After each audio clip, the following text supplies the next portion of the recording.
One of you is doing really great. कैसे हैं आप सब? और कितने स्टूडेंट्स अपना माइंड बनाकर आए हैं आज जो है वो आपकी फर्स्ट क्लास होगी।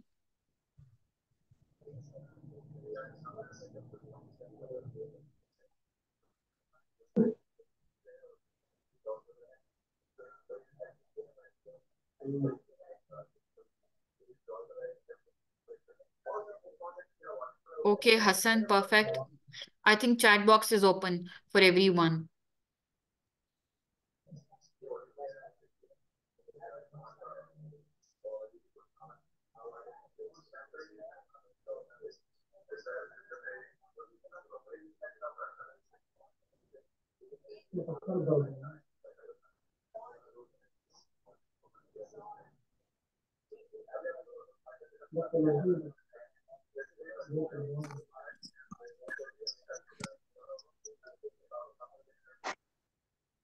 प्लीज मुझे कंफर्म करिएगा कि आप लोगों को स्क्रीन विजिबल है। स्क्रीन आप सबके सामने विजिबल है? Okay, perfect. So basically this is the class जो कि आप सबके इंट्रोडक्शन के लिए है। और आज जो है वो हम पॉलिटिकल साइंस का एक बहुत इंपॉर्टेंट टॉपिक है जो कि आपकी बेस बनाने के लिए बहुत जरूरी है। और आपको आइडिया हो जाएगा कि हमने पॉलिटिकल साइंस को लेकर कैसे चलना है। इसको डिस्कस करने के बाद I will discuss the road map, the plan of Pakistan affairs and Pakistan studies. But abhi, for the time being, we are going to cover the very important topic for the, political science, this super session that is going to start from, obviously, from tomorrow. तो कितने लोगों को लगता है कि कल रोजा होगा? और कितने लोगों को लगता है कि नहीं, देयर इज नो चांस, कल रोजा नहीं हो सकता?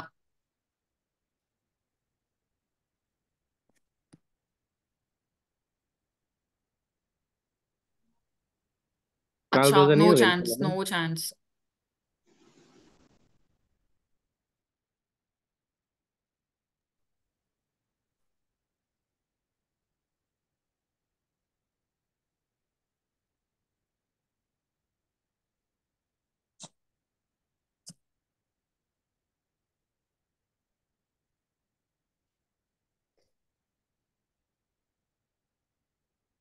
ये जिन लोगों के कैमरास ओपन हैं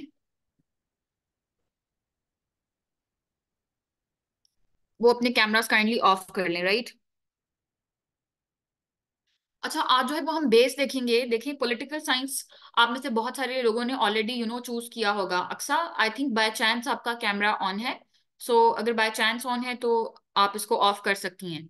और अगर आपने डेलिबरेटली ऑन किया हुआ है तो it's okay. Second thing here is, give me a second. Aqsa, can you hear me?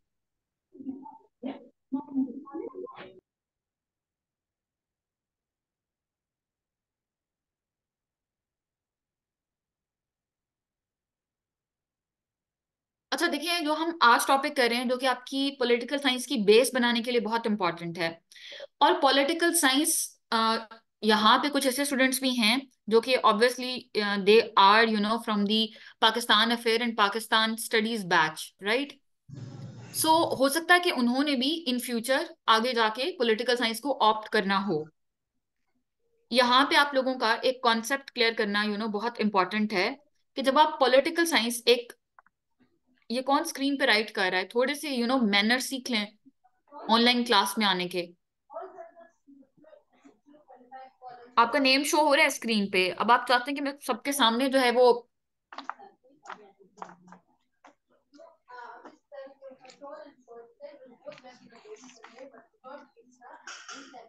अच्छा एनीवेज जी, हम इसमें देखेंगे कि सबसे पहले व्हाट इज मेटाफिजिक्स। और जब आप पॉलिटिकल साइंस को स्टार्ट करते हैं सो यहाँ पे बहुत जरूरी है सोशल साइंसेस का, जिनका बैकग्राउंड नहीं है एटलीस्ट उनको ये चीज पता हो कि what is matter, what is idea. आपने ये कॉन्सेप्ट एटलीस्ट सुना होगा कि मैटर क्या चीज होती है। कोई मुझे बता सकता है? यहाँ पे मेरा क्वेश्चन है आप लोगों से कि what is matter and what is idea. जो भी आपको ऑलरेडी चीज मालूम है, please let me no, so that I can have idea कि कितने लोगों को ये चीज पता है कि मैटर क्या होता है, आइडिया क्या होता है। और परेशान बिल्कुल नहीं होना यहाँ पे अगर आपको नहीं भी मालूम। ऑब्वियसली आप सीखने के लिए आए हैं, राइट?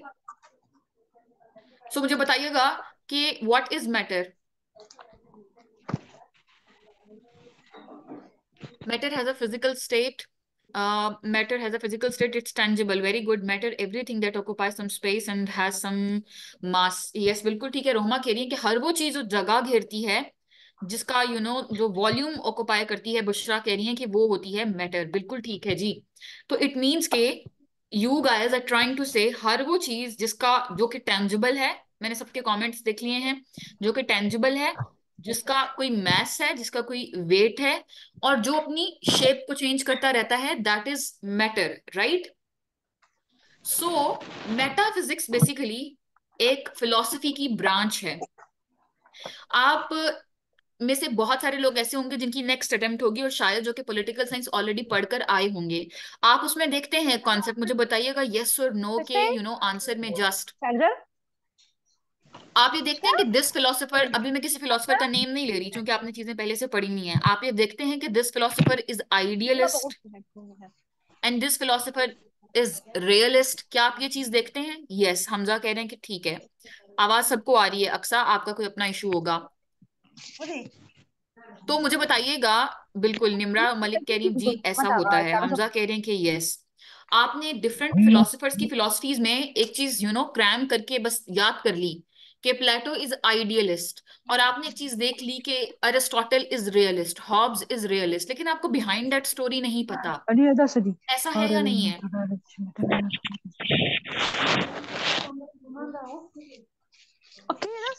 ये क्या है? अरे आवाज को मैंने जी सबर का। जी मुझे बताइएगा, इज इट सो और नॉट?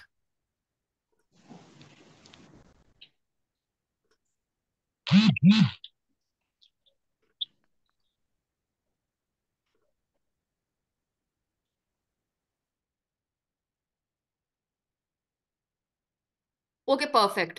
परफेक्ट। अच्छा, उसके बाद आप में से बहुत सारे स्टूडेंट्स ने ही मुझे आंसर किया कि मैटर वो चीज है जिसका मैस है, जो टेंजिबल है, जो कि वेट रखती है। आइडिया क्या होता है? What do you think, what is idea?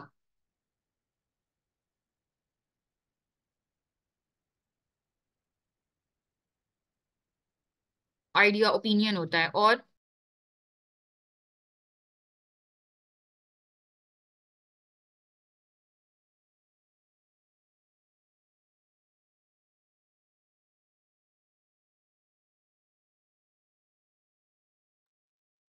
Perspective होता है, थिंकिंग होता है। ठीक हो गया। तो आप इस चीज पे बिलीव करते हैं कि आइडिया नॉन चेंजेबल होता है। आइडिया एक ऐसा आप कह लें कि कॉन्सेप्ट है, जिसको जो कि एब्स्ट्रैक्ट है, जिसको आप टच नहीं कर सकते। Is it so? जो कि एक्शन की सजेशन देता है। बिल्कुल ठीक हो गया। ठीक हो गया। So what is the difference between matter and idea? Idea, what do you think, idea change होता है? जो आइडिया एग्जैक्टली जो आपकी आइडिया है वो इटरनल है, कांस्टेंट है, नॉन चेंजेबल है। लेकिन मैटर चेंज होता है, राइट। सो यहाँ पे मेरा क्वेश्चन आप लोगों से ये था कि मेटाफिजिक्स जो है बेसिकली वो आपको क्या बताती है, और मेटाफिजिक्स एक्चुअली है क्या। जो आपने डिफरेंट फिलोसफर्स की फिलोसफी के स्टार्ट में एक चीज देखी, और आपने उसको समझा नहीं।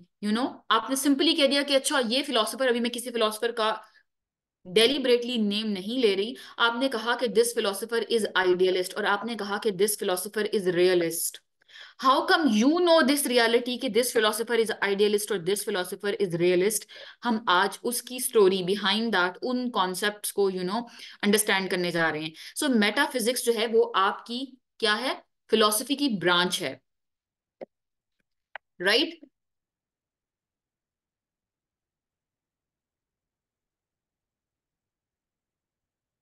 तो आप काइंडली आप स्क्रीन पे राइट नहीं करें, और मुझे बार बार अब ये जो स्टूडेंट है, मुझे आपका नेम यहाँ पे शो हो रहा है, और इस तरह से मुझे पूरी क्लास के सामने आपको मेंशन करना बिल्कुल भी मुनासिब नहीं लग रहा। तो फॉर द टाइम बीइंग आप ये कंसीडर कर लें, फॉर जस्ट टाइम बीइंग, बाकी तमाम चीजों को आप भूल जाएं कि रियलिटी जो है, व्हाट इज रियलिटी, अगर हम ये चीज देखते हैं कि अच्छा what is reality for the time Bing, क्या आप ये कह सकते हैं कि दुनिया में दो तरह की ही रियलिटी होती है, the one is matter, the other is idea. और जो मैटर है वो आप सब लोगों ने मुझे बताया कि मैटर जो है वो चेंजेबल होता है, मैटर जो होता है वो टेंजेबल होता है, जिसके पास मैस होता है, जिसके पास वेट होता है, राइट।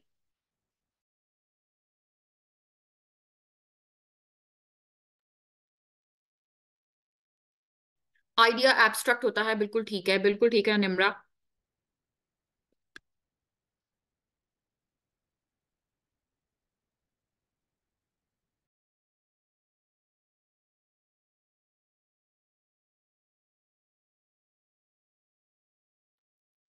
अच्छा जी, मुझे बताइएगा कि आप सब लोगों को मेरी आवाज बिल्कुल क्लियर आ रही है?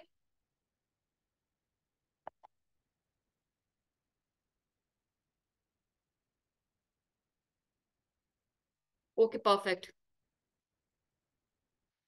तो क्या आप फॉर द टाइम बीइंग ये चीज कंसीडर कर सकते हैं कि जो मैटर है वो मटीरियलिज्म से डील करता है, और जो आइडिया है वो आपका किस चीज के साथ डील करता है, आपके आइडियलिज्म के साथ। आपने, बहुत सारे लोगों ने हो सकता है कि प्लेटो को ऑलरेडी पढ़ा हुआ हो। कितने लोगों को प्लेटो की थोड़ी बहुत, मैं ये नहीं कह रही कि उसको इन डेप्थ एनालिसिस किया हुआ है या उसकी फिलोसफी पता है, कितने लोगों को ये चीज ऑलरेडी पता है कि जो प्लेटो है वो आइडियलिस्ट है? ओके, हमजा को पता है, आशिर को पता है, ठीक है। आज हम उसको डाइसेक्ट करके देखेंगे कि प्लेटो आइडियलिस्ट कैसे है। और अभी मैं सिर्फ आप लोगों की बेस बना रही हूँ, परेशान बिल्कुल नहीं होना अगर आप लोगों को चीजें थोड़ी हैवी लग रही हैं, लेकिन यही चीजें आपके पेपर में डिस्टिंक्शन क्रिएट करेंगी। एक एमबीबीएस डॉक्टर पहले दिन ही अगर आके वो प्लेटो की थ्योरी से पढ़ना स्टार्ट कर देता है, और जब आपको बुक में या फिर टीचर भी बताता है कि प्लेटो आइडियलिस्ट है, लेकिन आपको उसकी मेटाफिजिक्स नहीं मालूम होती, आपको उसकी एपिस्टेमोलॉजी नहीं मालूम होती, एक प्योर साइंसेस का स्टूडेंट, एक डॉक्टर, एक engineer, how come it is possible कि आप डायरेक्टली आके प्लेटो को पढ़ना स्टार्ट हो जाएं जब तक आपको ये नहीं पता कि मेटाफिजिक्स ऑफ दैट फिलोसोफर क्या है, उसकी एपिस्टेमोलॉजी क्या है, राइट। और इस चीज का बहुत बड़ा अलमिया है कि बहुत सारे ऐसे लोग जिनका सोशल साइंसेस से कोई बैकग्राउंड नहीं है, they are teaching here, I would say कि पॉलिटिकल साइंस, और वो आपको ये नहीं बता रहे होते कि आपने फिलोसफर्स करने से पहले, फिलोसफी करने से पहले इस पोर्शन को भी बहुत अच्छे से अंडरस्टैंड करना है। अच्छा, निम्रा मलिक कह रही कि what is Plato? Plato is philosopher, भाई क्या हो गया?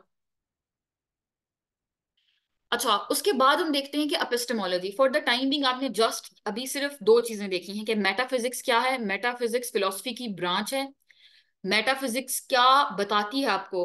मेटाफिजिक्स डील्स विद रियलिटी, और आपको बताती है कि रियलिटी एक्चुअली में है क्या, राइट। ना इससे ज्यादा ना इससे कम, for the time being just इतनी सी चीज को समझ लें। Is it clear to each and every single student here what is metaphysics? Metaphysics philosophy की वो ब्रांच है जो कि रियलिटी के साथ डील कर रही है। फॉर द टाइम बिंग आपने मुझे बताया कि रियलिटी दो तरह की है दुनिया में, एक मैटर है और एक आइडिया है। मैटर के साथ जो डील कर रहा है that is materialism. Why? Because वो चीजें जिनका मैस है, जिनका वेट है, जिनको टच किया जा सकता है, जो अपनी शेप चेंज कर रही हैं। और आइडिया, आइडिया एब्स्ट्रैक्ट है, आइडिया नॉन चेंजेबल है, आइडिया इटरनल है, आइडिया कांस्टेंट है। That is why idea deal करता है आपके आइडियलिज्म के साथ। ओके जी, परफेक्ट। अभी तक जस्ट आपने एक कॉन्सेप्ट देखा बहुत छोटा सा, दैट इज मेटाफिजिक्स। और मेटाफिजिक्स किसके साथ डील कर रहा है कि रियलिटी है क्या, दुनिया में क्या रियलिटी है। और आपने कहा कि दो तरह की रियलिटी है, एक है मैटर और दूसरा आपके पास क्या है, आइडिया। उसके बाद जो है वो हम देखते हैं कि व्हाट इज एपिस्टेमोलॉजी। आपको कैसे पता चला कि रियलिटी क्या है? रियलिटी है क्या, दैट इज मेटाफिजिक्स। उसको जानने का तरीका क्या है? आई रिपीट, रियलिटी है क्या, उसको डील कर रही है आपकी मेटाफिजिक्स। एपिस्टेमोलॉजी क्या है? एपिस्टेमोलॉजी आपको बता रही है कि रियलिटी को आपने जानना कैसे है, उसके लिए आपके पास कौन से मेथड्स हैं। So for the time being just consider कि एपिस्टेमोलॉजी जानने के लिए आपके पास, हमारे पास दो तरीके होते हैं। अभी आपने बताया, give me a second to just on my pen from here. Reality की अगर बात करें तो एक आइडिया पे रियलिटी बेस करती है, और जो रियलिटी है वो दूसरी किस पे बेस कर रही होती है जी? मैटर पे। ठीक।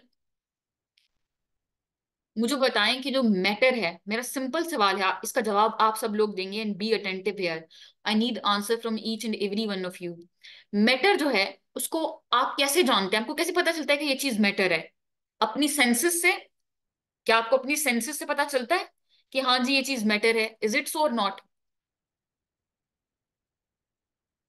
बिल्कुल। आपकी जो फाइव सेंसेस हैं, क्या आप उनका इस्तेमाल करते हैं तो आपको पता चलता है कि हाँ जी ये चीज मैटर है?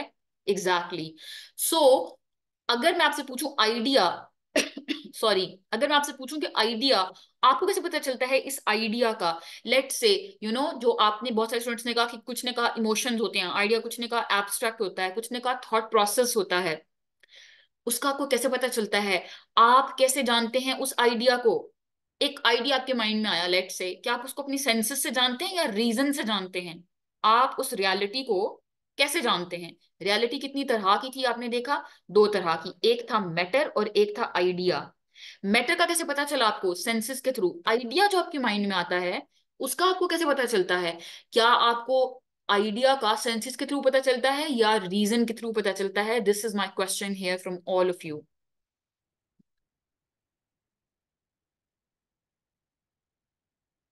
रीजन के थ्रू पता चलता है, रीजन के थ्रू पता चलता है, रीजन के थ्रू पता चलता है। Exactly. I am very glad कि आप सब लोग अटेंटिव हैं और आप यहाँ पे मेंटली भी प्रेजेंट हैं। ये बहुत अच्छी मुझे आप लोगों की चीज लगी। बहुत सारे स्टूडेंट क्लास में आने के बाद मेंटली वहां नहीं होते। सो इस पूरी एपिस्टेमोलॉजी, मेटाफिजिक्स, फिलोसफी को अंडरस्टैंड करने के लिए हर फिलोसोफर की, दैट इज वेरी इंपॉर्टेंट कि आपको अटेंटिव सॉरी अटेंटिव होकर बैठना है। सो आपको आइडिया का ऑब्वियसली किसके थ्रू पता चलता है? रीजन के थ्रू पता चलता है। सेंसेस जो है वो आपको क्या बता, किस चीज को डील कर रही हैं? That is empiricism. और जो रीजन के साथ डील करता है दैट इज रैशनलिस्ट, और इसको आप क्या कहेंगे? That is rationalism. अब मेरा सिंपल सवाल है आपसे, प्लेटो का एक फिलोसोफर किंग होता था, जो कि ऑब्वियसली हम प्लेटो को डिटेल से पढ़ेंगे, अभी हमने कुछ भी सिलेबस स्टार्ट नहीं किया पॉलिटिकल साइंस का। लेकिन बहुत सारे लोगों को शायद पता हो, किसी ओल्ड स्टूडेंट को, क्योंकि क्लास में कुछ ऐसे स्टूडेंट्स भी हैं जिन्होंने अभी अभी ताजा ताजा अटेम्प्ट दी है। So the point here is, Plato का एक फिलोसोफर किंग होता था, ठीक, जो प्लेटो की आइडियल स्टेट को गवर्न करता है। मेरा सिंपल सवाल है आपसे, क्या प्लेटो का जो आइडियलिस्ट फिलोसोफर किंग है, तीन तरह के एग्जाम देके आता है, परेशान नहीं हो, हम प्लेटो को डिटेल से पढ़ेंगे इन द नेक्स्ट क्लास।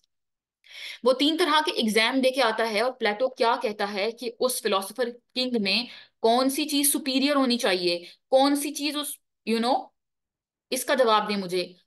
प्लेटो के फिलोसोफर किंग में कौन सी चीज सुपीरियर होनी चाहिए है? क्या चीज होनी चाहिए थी? प्लेटो ने उसका क्या क्राइटेरिया रखा था? Reason, exactly reason. जो कि न्यू स्टूडेंट हैं परेशान नहीं हो, हम इसको पूरा डिटेल से इंशाल्लाह देखेंगे, अभी जस्ट आपकी बेस बन रही है। Exactly reason. तो क्या आप ये कह सकते हैं कि प्लेटो जो है वो एक रैशनलिस्ट है? क्या आप ये कह सकते हैं कि प्लेटो रैशनलिस्ट है? और रीजन जो है वो आपके पास कहाँ से आती है? आइडिया से। और जो आइडिया को डील करता है वो कौन होता है? आइडियलिस्ट होता है। जो आइडिया को डील कर रहा होता है और आइडिया की बेस पे अपनी फिलॉसफी दे रहा होता है, वो कौन होता है? आइडियलिस्ट होता है। सो मेरा सिंपल सवाल है आपसे, क्या प्लेटो की मेटाफिजिक्स आइडियलिज्म है या फिर वो मटीरियलिज्म है? ये आप मुझे इसका जवाब देंगे। प्लेटो की मेटाफिजिक्स आइडियलिज्म है या वो मटीरियलिज्म है? आइडियलिज्म है। बिल्कुल ठीक। प्लेटो की एपिस्टेमोलॉजी, किस बेस पे उसने अपनी फिलोसफी दी, वो हम ऑब्वियसली डिटेल से देखेंगे। For the time being just ये कंसीडर कर लें सॉरी, प्लेटो का जो फिलोसोफर किंग है, जो रूलर है प्लेटो की एक आइडियल स्टेट का, उसमें अकॉर्डिंग टू प्लेटो वो कौन सी ऐसी चीज जो है, वो कौन सा ऐसा एलिमेंट है, उसने 3 एलिमेंट बताए थे, वो हम देखेंगे ऑब्वियसली। और अभी आप में से बहुत सारे स्टूडेंट्स ने आंसर किया कि उसमें रीजन डोमिनेंट होनी चाहिए। तो क्या आप ये कह सकते हैं कि प्लेटो की एपिस्टेमोलॉजी, मुझे बताएं, प्लेटो की एपिस्टेमोलॉजी रैशनलिज्म है या इंपीरिसिज्म है?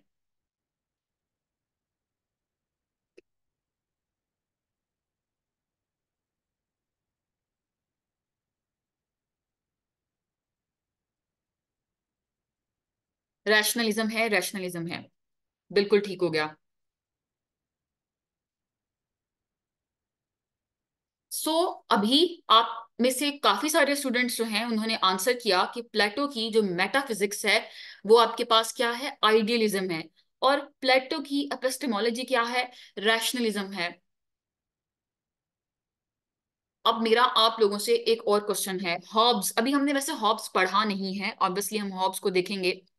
मैं आपको एक सिंपल थोड़ा सा आइडिया दे देती हूँ, चलें हॉब्स को आपने डिटेल से भी देखना है। अरिस्टोटल की अगर बात करें, अरिस्टोटल प्लेटो का ही स्टूडेंट था, लेकिन चूंकि अरिस्टोटल के जो फादर थे, जो अरिस्टोटल के अब्बा थे, वो फिजिशियन थे, और चूंकि वो फिजिशियन थे, तो मुझे बताइएगा कि अरिस्टोटल का मेथड क्या होगा, अरिस्टोटल की मेटाफिजिक्स क्या होगी, और उसकी एपिस्टेमोलॉजी क्या होगी। अभी हमने ये चीजें डिटेल से देखनी है, इसलिए अगर कोई स्टूडेंट परेशान हो रहा है तो उसे बिल्कुल भी परेशान होने की जरूरत नहीं है। चूंकि जो अरिस्टोटल है उसके फादर फिजिशियन हैं, और वो अपना मेथड जो है, मेरा सिंपल सवाल है वो आपसे, कि क्या जो उसकी मेटाफिजिक्स है ये जानने के लिए कि रियलिटी क्या है, वो मैटर का यूज करेगा या आइडिया का यूज करेगा? वो मैटर का यूज करता है, वो अपनी सेंसेस का यूज करता है, जिसमें आप डिफरेंट एक्सपेरिमेंट्स करते हैं। आपने छोटी क्लासेस में साइंस में पढ़ा होगा कि एक हाइपोथेसिस होता है, देन, और क्लास में बहुत सारे डॉक्टर्स भी हैं, आज की क्लास में भी प्रेजेंट हैं, सेशन में भी इनरोल्ड हैं, उनको आइडिया होगा, आपने छोटी क्लासेस में साइंस में ये चीज पढ़ी होगी, और ऑब्वियसली डॉक्टर्स ने तो अपनी पूरी लाइफ में ये चीज देखी है कि आपका एक एक हाइपोथेसिस पहले होता है, देन आप उस पर डिफरेंट एक्सपेरिमेंट्स करते हैं, देन जो है वो एट द एंड आपके पास एक थ्योरी बन के एक चीज आती है। तो चूंकि अरिस्टोटल के फादर यू नो फिजिशियन थे, तो क्या अरिस्टोटल का जो मेथड है वो मैटर पे बेस कर रहा होगा, जिसमें आप सेंसेस के थ्रू डिफरेंट एक्सपेरिमेंट्स करेंगे, चीजों को एनालाइज करेंगे, या फिर वो आइडिया की बेस पे बेस कर रहा होगा? सो ऑब्वियसली अरिस्टोटल का जो मेथड है, या फिर हॉब्स का जो मेथड है, हम वो भी देखेंगे, वो किस चीज पे बेस करेगा। वो ऑब्वियसली आप लोग इसका आंसर करेंगे किस चीज पे बेस करेगा, मटेरियलिज्म पे बेस करेगा, राइट। और जो उसकी एपिस्टेमोलॉजी होगी, अब मेरा नेक्स्ट क्वेश्चन है आपसे, जो उसकी एपिस्टेमोलॉजी है, व्हाट यू गाइस थिंक वो क्या होगी? जी मुझे बताएं कि आप लोगों को क्या लगता है कि उसकी एपिस्टेमोलॉजी क्या होगी? क्या वो एम्पिरिसिस्ट होगा या वो रैशनलिस्ट होगा? एम्पिरिसिज्म वो मेथड है जी जिसमें आप डिफरेंट एक्सपेरिमेंट करते हैं, जिसमें आप अपनी सेंसेस का यूज करते हैं। तो अरिस्टोटल या हॉब्स, स्पेसिफिकली अरिस्टोटल में हम देखेंगे कि अरिस्टोटल ने डिफरेंट उस टाइम पे कॉन्स्टिट्यूशंस तो नहीं होते थे, दरबार होते थे, तो उसने खुद जाकर डिफरेंट दरबार में विजिट किया और उनके पॉलिटिकल सिस्टम्स को देखा था। अभी मैं उसकी डिटेल में नहीं जा रही, for the time being just इसी को कंसीडर कर लें कि उसका मेथड जो था वो एम्पिरिसिस्ट था, क्योंकि उसने डिफरेंट मेथड्स पे एक्सपेरिमेंट्स किए, right. Same goes with the Hobbes. तो अभी आपने पढ़ा नहीं, लेकिन आपको ये चीज पता चल गई कि प्लेटो की जो मेटाफिजिक्स है वो क्या है, यू you नो know, और आपको ये पता चल गया कि उसकी एपिस्टेमोलॉजी क्या है। यहाँ पे सिर्फ और सिर्फ ये चीज, ट्रस्ट मी, आपके पेपर में एक क्लियर डिफरेंस लेकर आएगी। अगर आप एग्जामिनर को ये चीज बता देते हैं कि अच्छा मुझे ये भी पता है कि प्लेटो की मेटाफिजिक्स क्या है और एपिस्टेमोलॉजी क्या है, आपको डिटेल्स लिखने की कोई जरूरत नहीं है। You just need to mention this in the form of a word. अगर आप इसको एक लाइन में जस्ट मेंशन कर देंगे, तो एग्जामिनर को क्लियरली पता चल जाएगा कि नो मैटर आप डॉक्टर हैं, नो मैटर आप इंजीनियर हैं, या आपका पूरी लाइफ एक प्योर साइंसेस का बैकग्राउंड था, बावजूद इसके आपने इस सब्जेक्ट को थॉरली स्टडी किया है। यहां तक आप लोगों को बात समझ में आ गई है?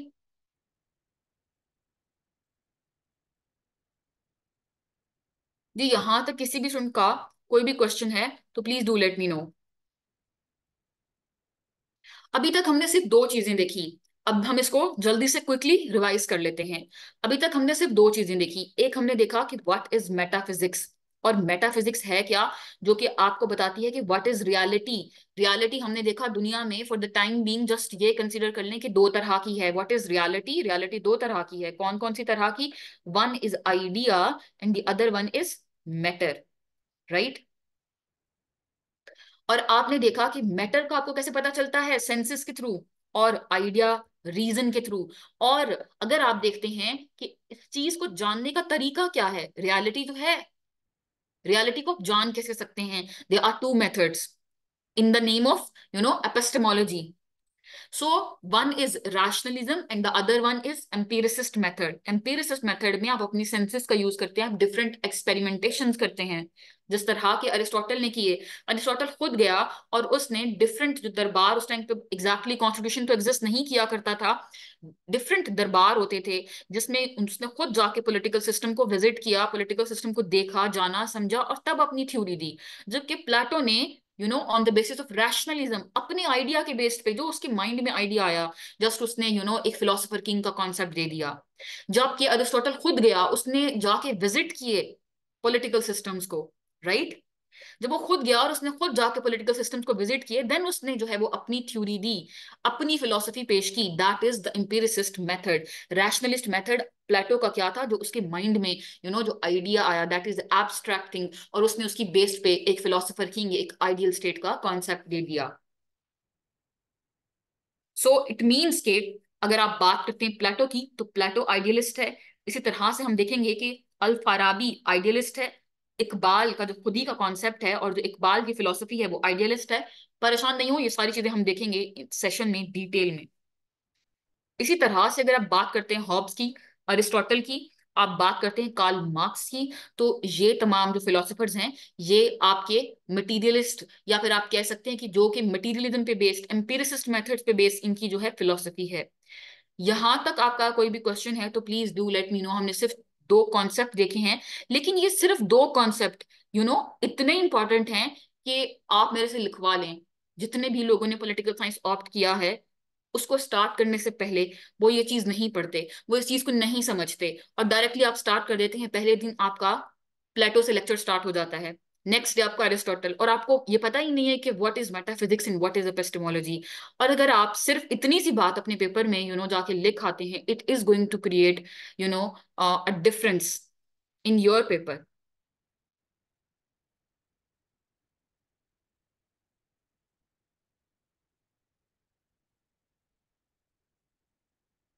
सो अच्छा, ये तो आपने देख लिया कि मेटाफिजिक्स जो है वो बेसिकली फिलोसफी की ब्रांच है, और जो डील कर रही है मैटर के साथ और आइडिया के साथ। लेकिन इसका पॉलिटिकल फिलोसफी से क्या ताल्लुक है? आपने फिलोसफी तो मेरे से नहीं पढ़ रहे ना। You are going to have a session of the political science, not that of philosophy. Philosophy जिनका ऑप्शनल सब्जेक्ट है, वो उसमें ये सारे कॉन्सेप्ट्स देखेंगे इन डिटेल कि what is metaphysics, and metaphysics is going to deal with the reality in terms of matter and in terms of idea. What is epistemology? And epistemology is going to deal in terms of empiricism and rationalism, and it is going to deal and it is going to tell you how come you know the reality, reality का आपको कैसे पता चलेगा। सो अब आपका सवाल हो सकता था, जो कि किसी स्टूडेंट ने नहीं किया, कि मेटाफिजिक्स का क्या ताल्लुक है पॉलिटिकल फिलोसफी से। ये बहुत सारे स्टूडेंट्स क्लास 35, 37 जो हैं वो स्टूडेंट्स क्लास में हैं, बट किसी ने ये क्वेश्चन नहीं किया कि मेटाफिजिक्स का पॉलिटिकल साइंस से, पॉलिटिकल फिलोसफी से क्या ताल्लुक है।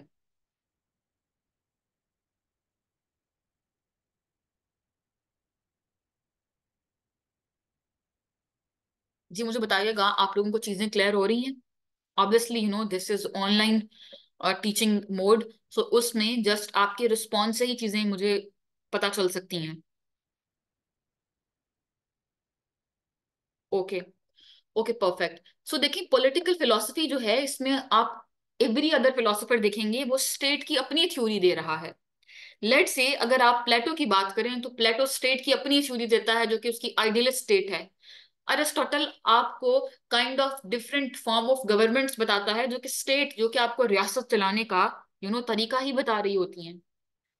देन अगर आप बात करते हैं मैकियावेली की, अगर आप बात करते हैं कार्ल मार्क्स की, आप बात करते हैं हॉब्स की, every other philosopher is going to tell you state ऐसे चलानी है, स्टेट गुड है, स्टेट आइडियलिस्ट है, स्टेट बैड है, राइट। इसका मेटाफिजिक्स से किस तरह से लिंक हो सकता है? What you guys think?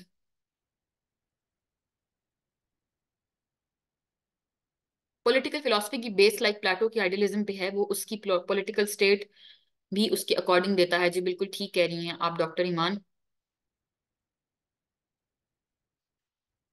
अच्छा देखिए, चूंकि जो स्टेट है वो मॉरल हो सकती है, वो ए मॉरल हो सकती है। आप देखेंगे कि डिफरेंट फिलोसोफर अपनी फिलोसफी में मोरालिटी का यूज करते हैं। डिफरेंट फिलोसोफर अपनी जो फिलोसफी है उसमें आइडिया की बेस पे अपनी पूरी की पूरी स्टेट का कॉन्सेप्ट देते हैं। Let's say Plato.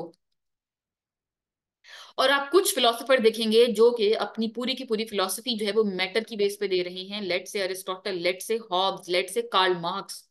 It means के metaphysics is directly linked with your political philosophy, and your political philosophy is going to deal कि आपकी स्टेट है क्या, स्टेट क्या मॉरल है, क्या ए मॉरल है, स्टेट को चलाया किस तरह से जा सकता है। अच्छा, उसके बाद एक और बहुत इंपॉर्टेंट चीज है कि दिस सेशन बाकी सेशंस जो आपके होते हैं उससे डिफरेंट किस तरह से क्रिएट कर सकता है। इसमें हम डिफरेंट बुक्स के you know give me a second, ये किस स्टूडेंट ने जो है ना वो पीछे लाइंस मार्क करी हुई, give me just a second. Okay, I think now it is fine. हम इसमें डिफरेंट बुक्स की समरीज देखेंगे। लेट से इस सेशन में जो कि हम प्रॉपरली कल से कंटिन्यू करेंगे। लेट्स आप बात करते हैं the end of history and the last man. Topic आपका एंड हो गया है, अब हम जनरल डिस्कशन कर रहे हैं कुछ। ठीक। सो ये आपकी कुछ बुक्स की समरीज होंगी और वो आपको यहाँ पे वो समरीज प्रोवाइड की जाएंगी, समझाई जाएंगी। ठीक। अच्छा, उसके बाद आप देख सकते हैं कि यहाँ पे मैंने उन समरीज को किस तरह से समराइज किया हुआ है।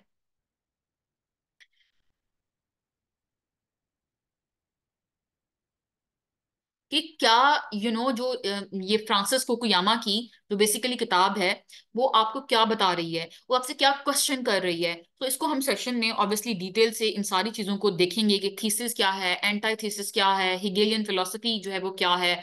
ठीक।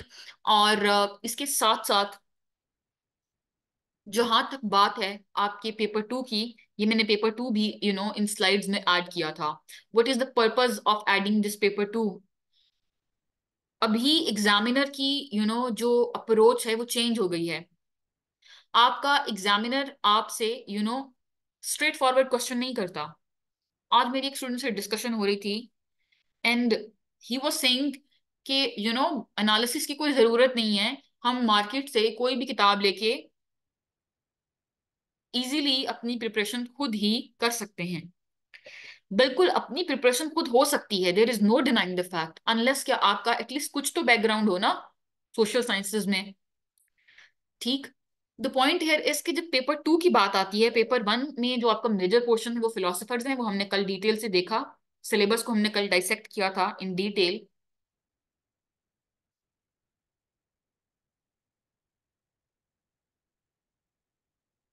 मैम जो आप बता रही हो बल्कि एक और पेज शो हो रहा है। एहसान, मुझे आपकी बात समझ में नहीं आई। I don't get what you are trying to say. Like इसको थोड़ा अपने क्वेश्चन को ना क्लियरली टाइप करके भेजें। अच्छा, मैं अभी आप लोगों को बता रही हूँ कि ये इस साल का सीएसएस का पॉलिटिकल साइंस का पेपर टू है, जो कि मोर और मोर लाइक काइंड ऑफ इसमें से आपको वाइब्स आ रही हैं या इसमें से ऐसी स्मेल आ रही है कि ये पेपर आपका current affair, Pakistan affair, purely Pakistan studies से रिलेटेड पेपर है। वाई? एग्जामिनर की अप्रोच चेंज हो गई है, वो आपसे यूके की लोकल गवर्नमेंट का सिस्टम नहीं पूछेगा, बिकॉज हर दूसरे स्टूडेंट ने उसको रट्टा लगाया हुआ है कि what is UK local government system. Examiner अब आपसे एनालिटिकल क्वेश्चंस पूछता है, और मैंने ये स्टूडेंट्स को बात क्लियरली बताई थी आज से 4 मंथ्स पहले। इवन कि 4 मंथ्स पहले की यूट्यूब पे वीडियो अवेलेबल होगी, ठीक है, मेरे चैनल पे, जिसका नेम था right strategy to prepare political science paper 2। And I have told clearly कि आपको पॉलिटिकल साइंस पेपर 2 के लिए अपनी Pakistan affairs, Pakistan studies, Pakistan movement बहुत अच्छी अंडरस्टैंडिंग होना जरूरी है। और आपकी अगर उसकी प्रिपरेशन नहीं है, आपने पॉलिटिकल साइंस पेपर 2 के लिए पाकिस्तान अफेयर्स, पाकिस्तान स्टडीज की कोई प्री पार्टीशन की चीजें प्रिपेयर नहीं करी हैं, तो it is not going to help you.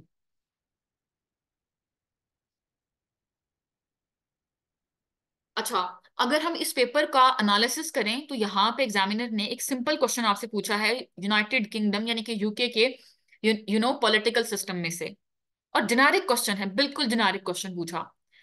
Second question, उसने आपसे करंट अफेयर का क्वेश्चन पूछा है। और स्टूडेंट को लगता था कि अच्छा, जो BRI है ना, और चाइना पाकिस्तान और सी पैक, ये क्योंकि 100,000 दफा, 10 100 दफा जो आपके एग्जाम्स में आ चुका है, इसलिए हम इसको स्किप कर देते हैं, इस साल हम नहीं करते सी पैक को। और ऐसा नहीं होता कि आपको लगता है चूंकि ये हर दफा एग्जाम में आ गया इसलिए अब नहीं पूछेगा एग्जामिनर। एग्जामिनर पूछेगा, लेकिन डिफरेंट डायमेंशन से पूछा उसने। और करंट अफेयर का क्वेश्चन काइंड ऑफ उसने दिया हुआ पॉलिटिकल साइंस पेपर 2 में। सेकेंड थिंग इज कि पॉलिटिकल साइंस का ही जो मॉक लिया गया था उसमें मैंने उनको आपकी जो फॉरेन पॉलिसी है उसका क्वेश्चन दिया था।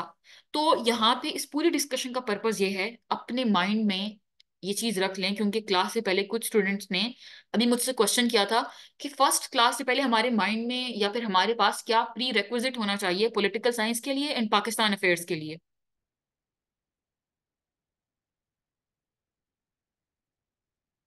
ठीक, पॉलिटिकल साइंस में इसका आंसर करती हूँ अक्सर, डोंट वेरी। आपका यही माइंडसेट होना चाहिए, सबसे पहले सिलेबस निकालें। सिलेबस में आपने अपने पास प्रिंट करके रखें हार्ड फॉर्म में, ये बहुत जरूरी है। बहुत सारे स्टूडेंट्स क्या करते हैं कि वो जस्ट अपने मोबाइल में ही उनकी चीजें पड़ी हुई हैं और फिर वो कभी ओपन नहीं होती।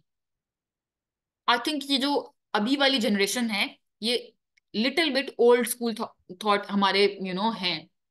और मैं इस चीज को किसी भी तरह से क्रिटिक नहीं कर रही।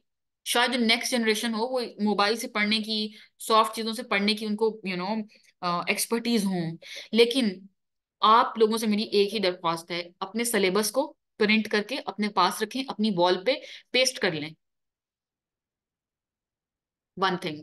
द अदर थिंग इज कि चलें ठीक है, अगर आप पास्ट पेपर्स को एटलीस्ट प्रिंट नहीं करना चाहते तो there is you no no compulsion, लेकिन पास पेपर आपके पास एक फाइल में जरूर होने चाहिए, और गाहे बगाहे ऑन एंड ऑफ आप पास पेपर्स को देखते रहें। That is very important. ये आपको बताएगी कि ट्रेंड चेंज हो रहा है। ये पास पेपर्स आपको बताते हैं कि अच्छा, नेक्स्ट ईयर जो एग्जाम होगा, मैंने 4 मंथ्स पहले बताया था स्टूडेंट्स को कि पॉलिटिकल साइंस का पेपर 2 की नेचर क्या होगी। अब एग्जैक्टली सवाल तो मैं नहीं बता सकती ना, मुझे क्या पता किस तरह के सवाल, एग्जैक्टली क्वेश्चंस क्या होंगे, लेकिन एटलीस्ट अगर आप सीरियस कैंडिडेट हैं, ट्रस्ट मी, आपको ये चीज पता चल जाती है कि एग्जाम के ट्रेंड चेंज हो गए हैं और अब सवाल की नेचर क्या होगी। सो ये चीज मैंने उनको 4 मंथ्स पहले से बताई थी कि पॉलिटिकल साइंस का paper 2 purely Pakistan studies current affair से रिलेटेड होगा, और वो हुआ है। ठीक है, आपने पेपर 2 को और अपनी पाकिस्तान स्टडीज को साथ साथ लेकर चलना है। कैसे? अभी मैं यहाँ पे कुछ चीजें मेंशन करी हूँ। लेट से आप बात करते हैं ऑर्गेनाइजेशंस की, जो आपकी सारी ऑर्गेनाइजेशंस हैं ये आपके यू नो पाकिस्तान अफेयर में और करंट अफेयर में कवर होती हैं। उसके बाद आप बात करते हैं फॉरेन पॉलिसी की। अब ये फॉरेन पॉलिसी एक ऐसा टॉपिक है जो कि आपके पॉलिटिकल साइंस में डायरेक्टली तो नहीं है, ठीक है, लेकिन क्योंकि ये डायरेक्टली लिंक्ड है किसके साथ, आपके पाकिस्तान अफेयर्स के साथ, इसलिए ये आपको जनरली इसकी अंडरस्टैंडिंग होना बहुत जरूरी है। और फॉरेन पॉलिसी एक ऐसा टॉपिक है जो कि आप आइसोलेशन में नहीं करते हैं।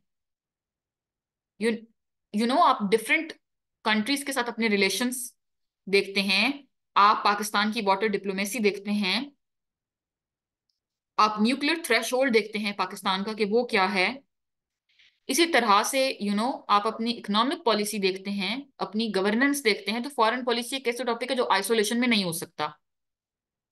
अच्छा, उसके बाद उसके बाद जो आपकी, मैंने आपको बताया, नंबर एक organisation, foreign policy, Pakistan movement, that is also very important. ये जिसने अक्सा ने स्टूडेंट पूछा, अक्सा स्टूडेंट है, इन्होंने भी पूछा है क्वेश्चन कि पीएमएस का पोल साइंस पेपर 2 कैसे कवर होगा। वो ऐसे कवर होगा कि इसमें आप ये चीजें करेंगे, ये लिख लें अपने पास। और चिप पैड्स मिलते हैं मार्केट से, ठीक है, छोटे छोटे चिप पैड्स होते हैं, उनको अपने सामने लिख कर लगा लें कि इन टॉपिक्स पे आपने ज्यादा अपना फोकस रखना है। कौन कौन से मैं वापस से बता दी हूँ। आपकी ऑर्गेनाइजेशंस, पेपर 2 के लिए ऑर्गेनाइजेशन, सारी ऑर्गेनाइजेशंस, ठीक। उसके बाद फॉरेन पॉलिसी। फॉरेन पॉलिसी एक ऐसा टॉपिक है जो कि आप आइसोलेशन में नहीं करते। उससे पहले आपको पाकिस्तान के relations with all the neighbouring countries, with US, with India, China, Muslim countries आपको पता होने चाहिए हैं। और पाकिस्तान की foreign policy towards China, towards US, towards India, water diplomacy, Pakistan का न्यूक्लियर थ्रेशोल्ड, ये चीजें आपको पता होनी चाहिए, तभी आप फॉरेन पॉलिसी का टॉपिक कर सकते हैं। अच्छा जी, तो मैं आपके क्वेश्चन का आंसर करती हूँ हमजा। अच्छा, उसके बाद हम क्या देख रहे थे इसमें कि आपने पाकिस्तान मूवमेंट, जो कि purely Pakistan studies pre partition का टॉपिक है, आप वो करेंगे इसमें। पाकिस्तान मूवमेंट में सर सैयद, इलामा इकबाल और कायद आजम, ये जो हैं, इन पे आपका फोकस थोड़ा ज्यादा होगा एज कंपेयर टू जो आपकी बाकी पर्सनालिटीज हैं।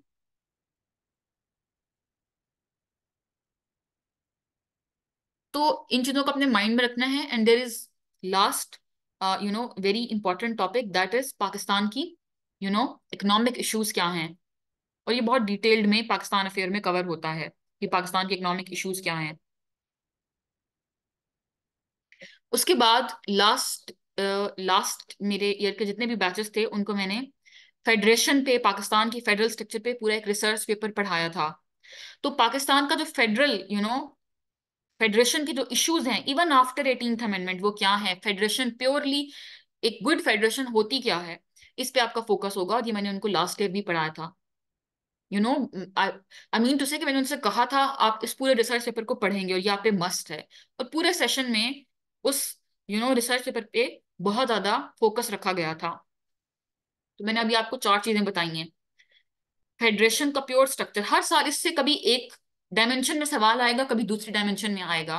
हर पीएमएस में आप उठा के देख लें, कभी एक डायमेंशन में सवाल होगा और दूसरी दफा किसी दूसरी डायमेंशन से सवाल होगा। या तो वो 18th अमेंडमेंट पूछ लेगा, या फिर वो उसी फेडरेशन में वो आपसे पूछ लेगा कि इवन आफ्टर 18th अमेंडमेंट सूबों के और सेंटर के, विफाक के और जो आपके प्रोविंस हैं, उनके मसले अभी तक क्यों चल रहे हैं 18th अमेंडमेंट के बाद। या फिर वो आपसे पूछ लेगा कि पाकिस्तान क्या एक ट्रू फेडरेशन है, अगर है तो कैसे, अगर नहीं है तो कैसे नहीं है। उसके बाद organisations, foreign policy, Pakistan movement. और पाकिस्तान मूवमेंट में अगेन मैंने आपको तीन जो पर्सनालिटीज बताई हैं, सर सैयद, इलामा इकबाल और कायद आजम। इसको हम डिटेल से देखेंगे। अदरवाइज मेरे यूट्यूब चैनल पे एक वीडियो भी पड़ी है जो कि कंप्लीट 1 आवर की और मे बी 45 मिनट्स की वीडियो है, पॉलिटिकल साइंस पेपर 2 की राइट स्ट्रेटेजी क्या है, आपने वो भी देखनी है। ठीक हो गया। अच्छा, अभी एक स्टूडेंट का क्वेश्चन था कि पीएमएस में ईस्टर्न एलिमेंट वाला टॉपिक कहाँ से प्रिपेयर करना है। कहाँ से प्रिपेयर करने का कोई सोर्स एज सच एग्जैक्टली एक सोर्स मार्केट में मौजूद नहीं है। वो सेशन में कवर होगा, डोंट वरी। और वो टॉपिक सबको कवर करवाए जाएंगे, ईस्टर्न भी एलिमेंट भी। और ये दोनों टॉपिक्स ऐसे हैं जो कि बहुत इंपॉर्टेंट हैं। लास्ट ईयर का पीएमएस का पेपर खोल के देख लें, दोनों सवाल जो है वो उसने या तो ईस्टर्न पे पूछे हुए हैं या एलिमेंट पे पूछे हैं। I am not exactly recalling, लेकिन दोनों की डायमेंशन डिफरेंट है। आई थिंक उसने ईस्टर्न पे सवाल पूछा था, ठीक है, दोनों पेपर्स में, पॉलिटिकल साइंस पेपर 1 में भी और पेपर 2 में भी, और दोनों में डिफरेंट डिफरेंट जवाब देना था। लेकिन स्टूडेंट्स को ये पता ही नहीं था कि हमने डिफरेंट आंसर लिखना है। एनीवेज, अच्छा, मुझे बताइएगा कि यहाँ तक आप लोगों को चीजें जो है वो क्लियर हो गई हैं। ये एक मॉक था जो कि मैंने एक स्टूडेंट का लिया था, ठीक। तो उसमें आप देख सकते हैं कि मैंने क्वेश्चन उनको, फर्स्ट क्वेश्चन दिया हुआ है वो क्वेश्चन फेडरेशन से रिलेटेड है। सेकंड क्वेश्चन जो है वो उनको दिया गया है सिविल मिलिट्री रिलेशंस का। थर्ड क्वेश्चन इकोनॉमी का, और इसमें फॉरेन पॉलिसी से इसको लिंक किया गया है, ठीक। जी, इट वाज अबाउट ईस्टर्न। सो देखिए, आपको ना चीजें ऑलरेडी प्रिडिक्ट हो जाती हैं कि सवाल की नेचर क्या होगी। ठीक है। जिस तरह से आप यहाँ पे देख सकते हैं कि जो मॉक था, इसमें ऑलरेडी उनको फॉरेन पॉलिसी पे क्वेश्चन दिया था। ऑलरेडी उनको फेडरेशन पे 18th अमेंडमेंट पे क्वेश्चन दिया गया था। तो ऐसा नहीं था कि आप 100% क्वेश्चन को प्रिडिक्ट कर सकते हैं, लेकिन आप उसके पैटर्न को एटलीस्ट प्रिडिक्ट लाजमी कर सकते हैं। ठीक हो गया। तो यहाँ तक आपकी कोई भी क्वेरी है, डू आस्क, अदरवाइज हम पाकिस्तान अफेयर का रोड मैप जो है वो अब डिस्कस करेंगे।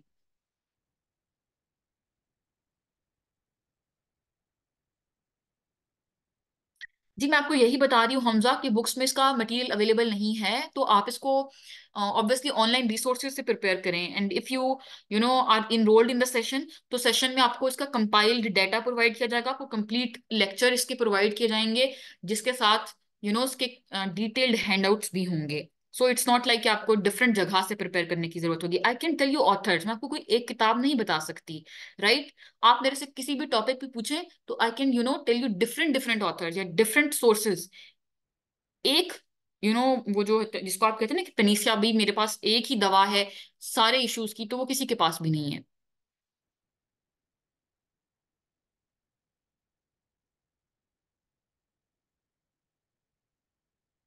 हमने जस्ट उसमें अस्मा सिर्फ और सिर्फ सिलेबस को डिस्कस किया था। ठीक है। अच्छा, पेपर वन के सोर्सेज बता दें, इस पे ऑलरेडी वीडियो मौजूद है। Mariam Arif, are you? अभी आपको मैं कुछ बुक्स के नेम बता रही हूँ, आप वो लिख लें जल्दी से। अदरवाइज मेरे चैनल पे इसकी वीडियो मौजूद है। ठीक है। सोर्सेज की जहां तक बात है, पेपर वन में अभी मेरे पास सिलेबस ओपन नहीं है, गिव मी अ सेकंड, मैं देखती हूँ सिलेबस ओपन हो जाए तो।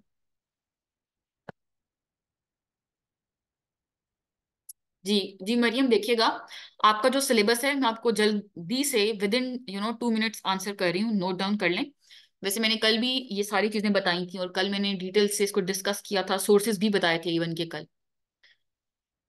तो कल की क्लास आपने क्यों मिस कर दी? कल भी एज अ ट्रायल क्लास ही थी। एनीवेज, देखिए, जो आपका पॉलिटिकल साइंस पेपर वन है, वो दो पार्ट्स में डिवाइडेड है। ठीक, आप देख सकते हैं कि यहाँ पे पेपर वन का पार्ट ए है, जो कि अगेन दो पार्ट्स में डिवाइडेड है, जिसमें जो पार्ट वन है वो वेस्टर्न फिलोसफर है, the other part is Muslim philosophers. ठीक हो गया। ये आप लोग देख सकते हैं। तो इसके लिए जो बुक्स आपको मैं बता रही हूँ, जुड हामन की किताब है, number one. The other very important book here is the politics. ये किताब आप इसको गूगल से भी डाउनलोड कर सकते हैं, if I am not wrong. I have in hard form, मेरे ख्याल में ये गूगल से भी डाउनलोड हो जाती है। ठीक है, दी पॉलिटिक्स किताब है। और पॉलिटिक्स काफी कलरफुल बुक है। ठीक है, जिसमें आपको छोटे छोटे कॉन्सेप्ट्स मिलते हैं। अगेन, अगर आप कहें कि जुड़ामन से या फिर दी पॉलिटिक्स से मैं पूरा प्लेटो प्रिपेयर कर लूं, या फिर वर्ल्ड टाइम की कोई किताब खरीद लूं, ऐसा नहीं होता। It's not like that. एक किताब से एक टॉपिक ऐसे प्रिपेयर नहीं होता। ठीक है।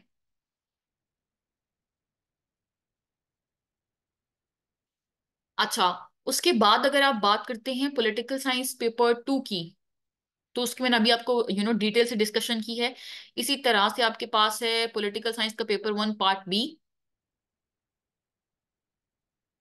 पार्ट बी में आपके छोटे छोटे कॉन्सेप्ट्स हैं, और हमने इनको डिटेल से कल देखा था कि इसमें क्या क्या कॉन्सेप्ट्स हैं। ठीक है। लेट्स से आप सबसे पहले इसमें देखते हैं कि दुनिया में स्टेट वजूद में कैसे आई, सबसे पहले स्टेट बनी कैसे। फिर आप इसमें डिफरेंट कॉन्सेप्ट देखते हैं कि इस्लाम में, अभी जो सीएसएस में सवाल आया हुआ था कि इस्लाम में स्टेट का क्या कॉन्सेप्ट है, और वेस्टर्न कॉन्सेप्ट क्या है स्टेट का। आप उसमें डिफरेंट जो आपने ऊपर यहाँ पे कॉन्सेप्ट्स पढ़े थे, आप उनको अप्लाई करते हैं। अब ये बात किताब में नहीं लिखी हुई, किसी किताब में नहीं लिखा हुआ कि आपने, लेट से प्लेटो ने जो आइडियल स्टेट बताई है उसके कॉन्सेप्ट को इस स्टेट वाले पोर्शन में अप्लाई करें। This is exactly called theory application, जो कि किसी किताब में नहीं लिखी हुई मिलेगी आपको। ऐसे नहीं होता कि किताबों में एग्जैक्टली चीजें लिखी हुई हों। अगर ऐसा हो गया तो फिर तो क्या ही बात हो ना, राइट। किताबें आपको मटेरियल जरूर प्रोवाइड कर सकती हैं, लेकिन एनालिसिस आपको खुद करना होता है, और दैट इज अ स्किल। वो आप ग्रेजुअली सीखते हैं, थोड़ा टाइम लगेगा। एटलीस्ट खुद को 40 डेज दें, 45 डेज दें, फिर आप देखें कि आपका यू you नो आपका चीजों को अंडरस्टैंड करने का ग्राफ ऊपर जाएगा। हो ही नहीं सकता कि ऊपर ना जाए। ठीक हो गया।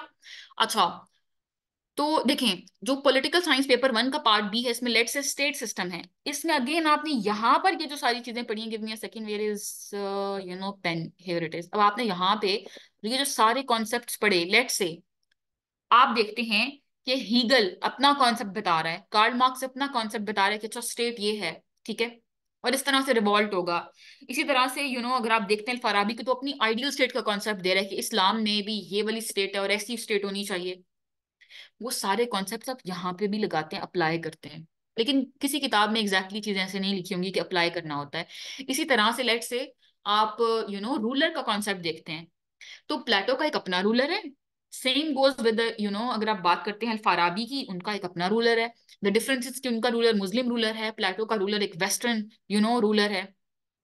इस्लाम में फिर आप बताते हैं कि अच्छा अमीर का कॉन्सेप्ट है, खलीफा का कॉन्सेप्ट है। वेस्ट में आप बताते हैं कि अच्छा भाई यहाँ पे ये वाले कॉन्सेप्ट हैं, तो आप उनका कंपैरिजन करते हैं। ये बातें किताबों में एग्जैक्टली नहीं लिखी होंगी, क्योंकि आपने थ्योरी एप्लीकेशन सीखी होगी, तभी आप उसको अप्लाई कर पाएंगे। I hope this is clear, ठीक है। वैसे मैंने आपको सोर्सेज जो है वो बता दिए हैं, ठीक।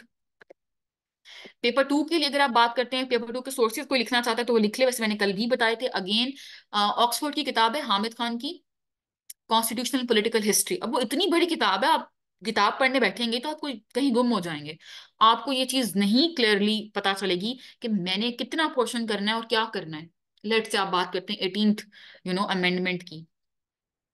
इट डजेंट मीन कि आप फर्स्ट अमेंडमेंट से पढ़ना स्टार्ट हो जाएं उस किताब में और आप आखिरी पेज तक पढ़ें तब आपको जाके समझ लगेगी, ऐसा नहीं होता।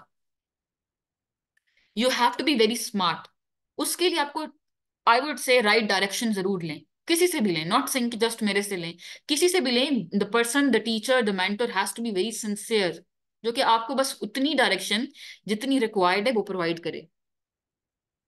अच्छा, सो उसके बाद आपने यहाँ पे देखना है, पहले थ्योरी आपने देखी है जो कि वेस्टर्न फिलोसफर्स की फॉर्म में है और मुस्लिम फिलोसफर्स की फॉर्म में है। उसी थ्योरी की आप एप्लीकेशन करते हैं, जिसमें पॉलिटिकल साइंस पेपर वन के पार्ट बी है, ठीक है। और मैंने आपको बताया है कि सेशन में आपको बुक्स की समरीज भी प्रोवाइड की जाएंगी, राइट। कुछ बुक्स की समरी, लेट से व्हाई नेशंस फेल, लेट से अभी जो है वो आपने देखा। सो द पॉइंट इज कि आप जो है वो किस तरह से चीजों को अप्लाई करते हैं वो भी आपको सिखाया जाएगा, ठीक। एक बहुत इंपॉर्टेंट बुक है, अभी मेरे माइंड में उसका नेम नहीं आ रहा, unable to recall right now, शायद अभी आ जाए तो I let you know guys. बहुत अच्छी किताब है और मैंने उसकी समरी जो है वो भी आप लोगों को ऑब्वियसली प्रोवाइड करनी है इस सेशन में। अच्छा, उसके बाद आप देखते हैं कंपैरेटिव पॉलिटिक्स, ठीक। ये मैंने वैसे सारी चीजें कल डिस्कस की, इसलिए मैं अभी इसको डिटेल में नहीं जाऊंगी। तो लोकल सेल्फ गवर्नमेंट का सिस्टम हम देखते हैं कि गवर्नेंस के लिए कितना इंपॉर्टेंट है और क्यों इंपॉर्टेंट है। जस्ट एक लाइन में आप लोगों को बता दूं, देखें, अगर आपकी ये फेडरल आपका स्ट्रक्चर है, यहाँ से फेडरेशन से आपने पावर को डिवॉल्व कर दिया सूबों में, प्रोविंसेस में, अनलेस प्रोविंसेस से पावर डिवॉल्व नहीं होगी लोकल गवर्नमेंट तक, तो इट मीन्स के आप फेडरेशन का ट्रू एंड एक्चुअल एसेंस में स्ट्रक्चर फॉलो नहीं कर रहे हैं। And 18th amendment, without local government is a body that you know doesn't have a soul. So जो पावर को डिवॉल्व करने का कॉन्सेप्ट है, लोकल गवर्नमेंट का कॉन्सेप्ट है, हम इसको डिटेल से देखेंगे, ठीक हो गया। और पेपर टू को अभी हमने डाइसेक्ट करके देखा है, और कल भी हमने देखा था कि इसमें डिफरेंट आपके पास, कल हमने जस्ट अपने जो सिलेबस है उसकी डाइसेक्शन करी थी, कि इसमें आपके पास ऑब्वियसली डिफरेंट पॉलिटिकल सिस्टम्स हैं, इसमें रीजनल ऑर्गेनाइजेशंस हैं जो मैंने अभी आप लोगों को बताई भी हैं, इसमें हमारा फोकस होगा। इसके बाद इसमें पॉलिटिकल मूवमेंट है इंडिया में कॉलोनियल पीरियड में, ठीक, जिसमें पाकिस्तान मूवमेंट को हम देखेंगे। और साथ साथ जो है वो इसमें आप पाकिस्तान के तीनों कॉन्स्टिट्यूशन का कंपैरिजन करते हैं, that is very very important. 18th amendment आप इसमें देखते हैं, सिविल मिलिट्री रिलेशंस आप इसमें देखते हैं।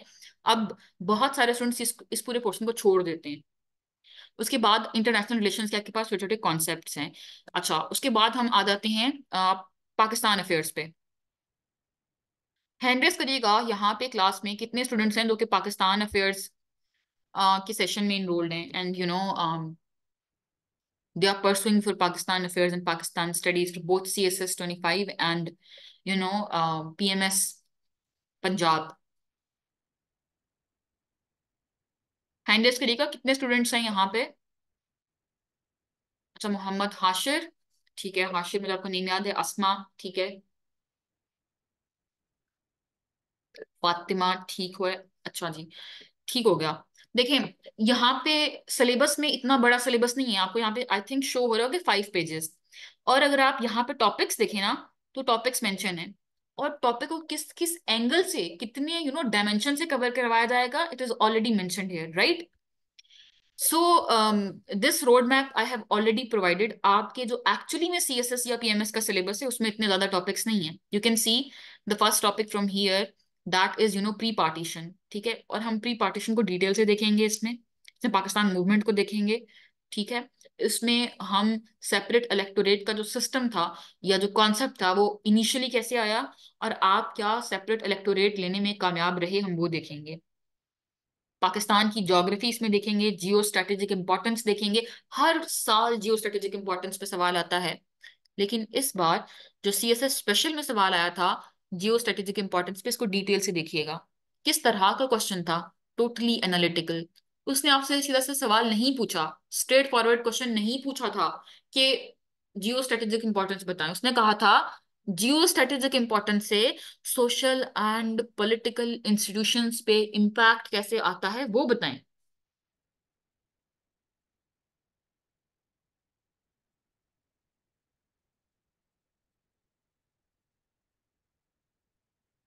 अच्छा, उसके बाद आप देखेंगे in detail constitutional and political history, and this portion is very important for your, I would से, political science paper 2 last year. अभी डॉक्टर ईमान फातिमा कह रही हैं कि मैं आपके पाकिस्तान अफेयर के लास्ट सेशन में थी।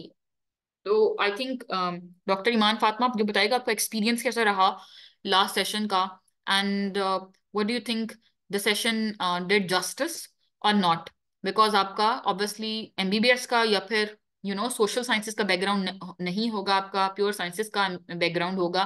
लेट मी नो कि ये पोर्शन आपने कितनी डिटेल से और किस तरह से कवर किया था, जिसमें आपने डिटेल से देखा था कि पाकिस्तान की कॉन्स्टिट्यूशनल एंड पॉलिटिकल हिस्ट्री को आपने डाइसेक्ट किया, और फर्स्ट लेक्चर में ही आपको चीजें फिंगर टिप्स पे याद हो जाती हैं कि आपके पहले गवर्नर जनरल कायदे आजम थे, और आज जो आपके प्राइम मिनिस्टर शहबाज शरीफ तक, ये सारी चीजें आपको फिंगर टिप्स पे होती हैं, आपको रट्टा लगाने की जरूरत नहीं पड़ती।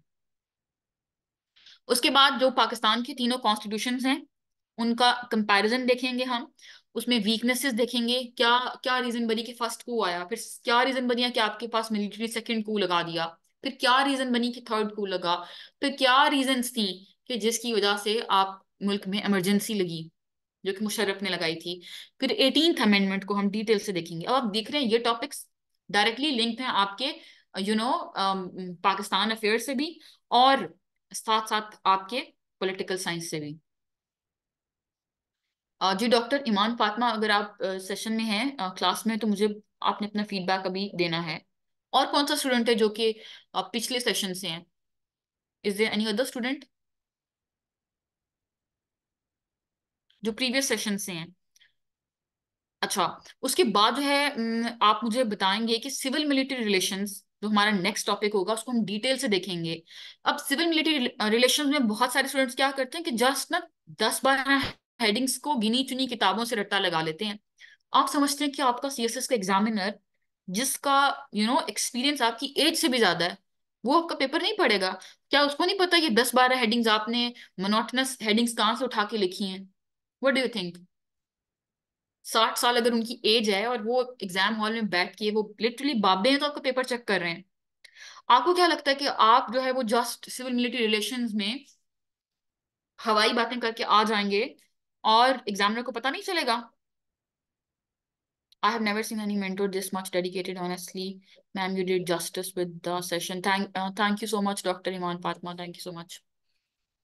अच्छा, सेशन में और कौन सा स्टूडेंट है जो कि प्रीवियस सेशन से है, लाइक उन्होंने मेरा पहले कभी कोई सेशन लिया हुआ है, नो मैटर पॉलिटिकल साइंस और नो मैटर पाकिस्तान अफेयर्स और पाकिस्तान स्टडीज? अच्छा, जो नेक्स्ट टॉपिक हम देखेंगे, इसमें जुडिशियल एक्टिविज्म। अब देखिए, आपकी जो सिलेबस है, एग्जैक्टली सिलेबस में ऐसे टॉपिक डाइसेक्ट नहीं हुए हुए, ट्रस्ट मी। मैंने इसलिए सिलेबस यहाँ पे आपके सामने ओपन नहीं किया। एफपीएससी का प्लीज सिलेबस भी ओपन कर लें क्लास के बाद।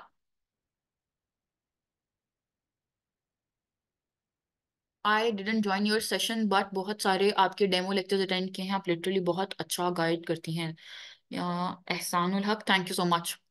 यस मैम, मैं भी करंट एंड पाकिस्तान अफेयर से हूँ, लाइबा। जी लाइबा, मुझे याद है आप, एग्जैक्टली अच्छा, तो आपका कैसा एक्सपीरियंस था लाइबा? एनीवेज मैं बाद में आप लोगों के चैट बॉक्स बाद में देखूंगी, you guys can let me no कि आप लोगों का कैसा एक्सपीरियंस था मेरे साथ। सो द पॉइंट हियर इज कि सिविल मिलिट्री रिलेशन हम इसमें बहुत हम डिटेल से कवर करते हैं, एनालिसिस करके आपको चीजें बताई जाती हैं। ऐसा नहीं होता कि आपको 10 हेडिंग बता दी और आपने उसको क्रैम कर लिया एग्जाम हॉल में, वो क्रैमिंग भी भूल जाएगी क्योंकि आपकी ना नींद पूरी हुई होती है, यू नो और आप उस टाइम पे इतने परेशान हाल होते हैं, आपको सिर्फ वही चीजें याद रहती हैं जो कि आपने समझ के पढ़ी थी, जहां पे आपने डॉट्स कनेक्ट करना सीखे थे, जहां पे हिस्ट्री के आपको लिंक्स बनाने आए थे, आप सिर्फ वही चीजें कर पाएंगे, बाकी चीजें आपको नहीं याद रह सकती। सो आप देख रहे हैं कि यहाँ तक आपके 7 टॉपिक्स हो रहे हैं। आपकी सिलेबस में कोई आई थिंक 11 और 12 सिर्फ ब्रॉडर टॉपिक्स मेंशन है। यहाँ पे ये मैंने ब्रॉडर थीम्स मेंशन करी हुई है। इसी तरह से बलोचिस्तान इशू आपके सिलेबस में एग्जैक्टली मेंशन नहीं है, ठीक है, लेकिन इस पे भी सवाल आ सकता है, नो वन नोज राइट, कि आपका इंटीग्रेशन का क्या इशू है, सोवरेनिटी का क्या इशू है, सिक्योरिटी चैलेंजेस पाकिस्तान को हैं क्या, जिसमें हाइब्रिड वॉरफेयर को हम बहुत डिटेल से देखेंगे, इस पे आपको एसए आने के भी इवन के चांसेस हैं। इसी तरह से हम देखेंगे कि अफगानिस्तान में तालिबान की हुकूमत आने के बाद, तालिबान की रिसर्जेंस के बाद, टेररिज्म पाकिस्तान में वापस से क्यों रिसर्ज हो रहा है। Emergence of Taliban in Afghanistan you know is contributing factor is the resurgence of terrorism in Pakistan, how, why, ये सवाल भी आपसे आ सकता है, ठीक। इसी तरह से हम पाकिस्तान अफेयर में देखेंगे कि पाकिस्तान के नेशनल सिक्योरिटी के इश्यूज क्या हैं। आप देखेंगे यहाँ तक आपकी 11 टॉपिक्स हो रहे हैं, मुझे बताएं क्या ये पॉसिबल है कि आपका इनमें से कोई एक एक ऐसे ना एग्जाम में आए। अभी एग्जाम में जो 10 ऐसे थे, उसमें से एग्जैक्टली 7 टॉपिक्स जो कि लिटरेरी टॉपिक्स को मैंने माइनस करके बताया है, वो ऐसा पॉसिबल ही नहीं है कि वो आपके पाकिस्तान अफेयर्स, करंट अफेयर्स, आपके पॉलिटिकल साइंस में कवर ना हुई हों चीजें। बहुत सारे स्टूडेंट्स को लगता है इससे की कोई अलग से तैयारी होती है। प्लीज डोंट थिंक कि आई टीच ऐसे, आई डोंट टीच ऐसे। आई एम जस्ट सेइंग कि आपको इतना मटेरियल, इतने आर्ग्यूमेंट्स आपको मिल जाते हैं कि आप एक अच्छा ऐसे भी प्रिपेयर कर सकते हैं। ऐसे वो जो आपका मॉन्स्टर और जो आपका जाइंट है, यू नो जिससे आपको इतना डर लगता है और आपको लगता है कि बस यही उड़ जाएगा, उसके लिए आपको अंग्रेजी बिल्कुल इंपॉर्टेंट है, आर्ग्यूमेंट्स भी इंपॉर्टेंट है। हाइब्रिड वॉरफेयर पे अगर मैं आप हाइब्रिड वॉरफेयर का लेक्चर लें, आपको मजा ना आए तो फिर मुझे जरूर बताइएगा। अच्छा, उसके बाद आपके पास रिलेशंस आ जाते हैं, जिसमें हम सारे relations each and every dimension से देखेंगे। रिलेशन ऐसे नहीं करने होते आपने, कि आपने बताया कि अच्छा पाकिस्तान इंडिया के रिलेशन एंड दैट्स इट। आप एवरी डायमेंशन से देखते हैं कि पाकिस्तान और इंडिया की 4 जंगें हुई, किस किस रीजन पे हुई। अभी हमारे point of, give me a second, हाँ जी ये पेन ओपन हो गया, कि मैंने स्टूडेंट्स को ना इस तरह से सिखाया था, सॉरी ये कुछ सर्कल सही नहीं बना, ठीक है, ओ माय गॉड।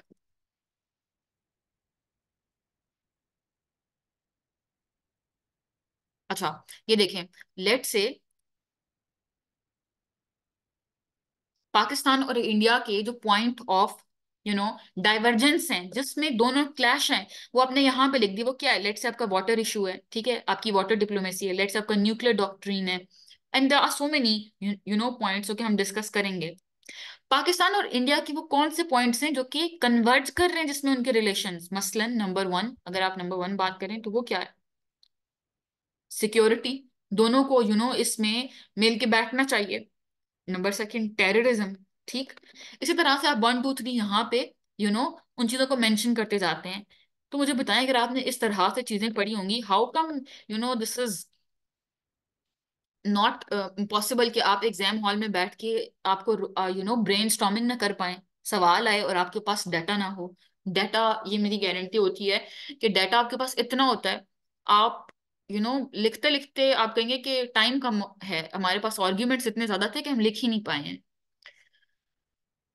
अच्छा, मैं अभी आप लोगों का चैट बॉक्स नहीं देखा, मैं देखती हूँ। अच्छा, हम सारे रिलेशंस को इसमें कवर करेंगे, ठीक। और इसी तरह से हम ईच एंड एवरी डायमेंशन से करेंगे। पास्ट में क्या रिलेशंस थे, लेट्स से पाकिस्तान और इंडिया के 4 जंगें किस किस रीजन की बेस पे हुई, अभी क्या रिलेशंस हैं, ठीक।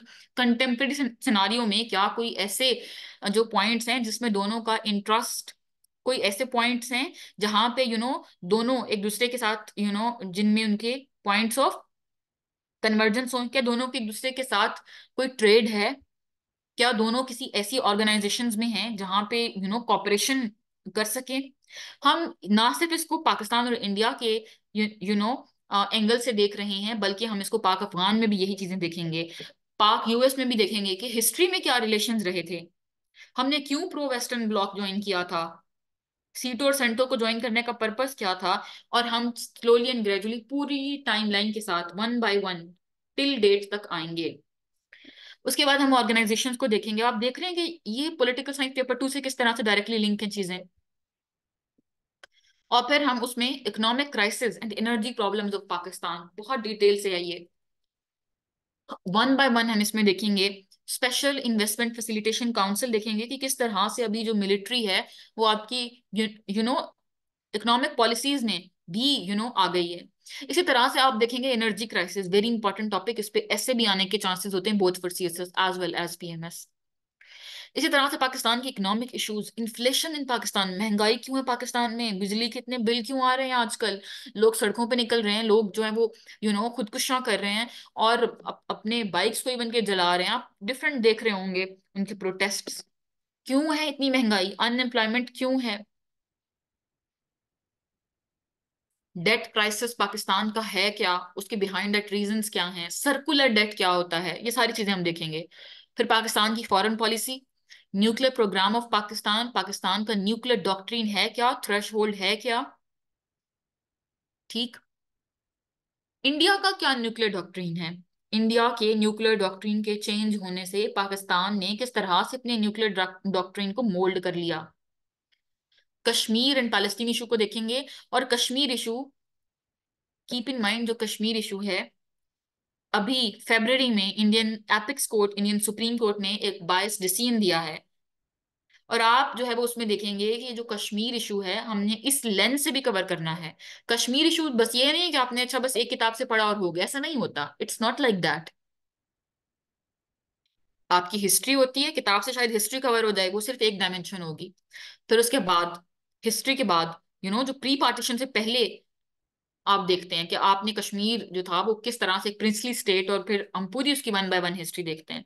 फिर आफ्टर पार्टीशन आप देखते हैं कश्मीर पे जंग कैसे हुई वो देखते हैं, ठीक। इसी तरह से आप देन आ जाते हैं कंटेम्प्रेरी सिनारियो से थोड़ा पहले, जब आर्टिकल 375 एंड 35A रिमूव उसको रिवोक किया गया। देन अभी इस साल की बात हो रही है 2024 की, फरवरी में किस तरह से इंडियन सुप्रीम कोर्ट ने एक बायस डिसीजन दिया, उसको भी हम देखेंगे। अब ये शायद जो बायस डिसीजन है सुप्रीम कोर्ट का वो किताब, किसी किताब में ना लिखा हो, क्योंकि अभी ये रीसेंट है और इतनी जल्दी बुक ऑब्वियसली बुक्स आपकी पब्लिश नहीं होती। सो द पॉइंट इज कि आपको चीजों को स्मार्टली करना होता है। उसके बाद इसराइली पैलेस्टीन कॉन्फ्लिक्ट आप देखते हैं पाकिस्तान के। अब ये पेपर में एग्जैक्टली चीजें मेंशन नहीं है, लेकिन आप देख रहे हैं कि कौन सा टॉपिक चल रहा है, that is 25। Israel Palestine conflict आप देखते हैं, गवर्नेंस चैलेंजेस क्या है पाकिस्तान में, उसको आप देखते हैं, जो कि आपका एक पूरा ऐसे कवर करता है literally. This is going to cover you complete ऐसे एज वेल, नॉट 100% ऐसे, बिकॉज उसका मैं कह रही हूँ कि आर्ग्यूमेंट्स, उसके कंक्रीट सॉलिड आर्ग्यूमेंट्स आपके पास आ जाते हैं। उसके बाद आप सी पैक देखते हैं, मुझे बताइएगा कि इस साल कितने लोगों ने अटेम्प्ट दी थी और सी पैक पे ऐसे आया हुआ था। तो सी पैक ना सिर्फ आपकी पॉलिटिकल साइंस पेपर 2 में आया है, आपकी करंट अफेयर में आया है, आपके पाकिस्तान अफेयर में आया है, आपके एसए में आया है। ये कितने मैंने पेपर गिनवाए हैं, 4 पेपर गिनवाए हैं। अच्छा, उसके बाद सोशल इकोनॉमिक प्रॉब्लम्स देखते हैं पाकिस्तान के। ये सारे टॉपिक्स आपके एसए के भी टॉपिक्स होते हैं। Population and explosion, sorry, population explosion and brain drain, के पाकिस्तान जो है वो 5th मोस्ट पॉपुलस कंट्री बन चुका है दुनिया का, ब्रेन ड्रेन क्यों हो रहा है। एग्रीकल्चर सेक्टर जो है पाकिस्तान का, वो जो उसकी प्रोग्रेस है वो डिक्लाइन क्यों कर रही है। और climate change, literally I don't know you guys believe it और not, after this year paper every single student said कि मैम ये जो आपने हमें टॉपिक पढ़ाया था COP 28 और climate change, give me a second, what happened, climate change in Pakistan, और उस क्लाइमेट चेंज जो है उसके पाकिस्तान पे क्या इम्पैक्ट है, how Pakistan is 5th most vulnerable country. Ma'am हम पेपर में इन्वायरमेंटल साइंस में यही जो आपने हमें पढ़ाया था वो लिख कर आए हैं, करंट अफेयर में हम ये लिख कर आए हैं। Awais Khan, please don't do this, I remove you from the class. ठीक। सो द पॉइंट इज के although I don't teach the environmental science, but this topic is going to help you in multi dimensional ways. Last but not the least, जो कि 33 बनता है basically ये topic, यहाँ पे numbering में mistake है। Water security, water diplomacy Pakistan की क्या है, मुझे बताएं। इतना कॉम्प्रिहेंसिव आपको ये सिलेबस जो है कहीं और इस तरह से डाइसेक्ट हुआ हुआ नहीं मिलेगा। ठीक। लाइक इन दिस वे कि आपकी 30+ जो है ना, वो 30+ लेक्चर्स हों, 30+ आपको उस उन टॉपिक्स के हैंडआउट्स प्रोवाइड किए जाए, आपको एनालिसिस सिखाया जाए, आपको डॉट्स कनेक्ट करने सिखाया जाए। So if you guys are having any question regarding your Pakistan, please let me know. Ma'am मेरा एक्सपीरियंस अच्छा था, your way of teaching is unmatchable, thank you so much Laiba. Hamza ji please do ask your question. I always love and pray for you because of the way you teach. Hawa, आप session में किस name से हैं? अच्छा जी, what about Afghan migration issues? जी बिल्कुल, ये भी कवर होगा Aqsa. Refugee crisis, this is known as the refugee crisis Aqsa Ali. The experience with you is very much good that it couldn't be explained in the words. Nadia Yusuf.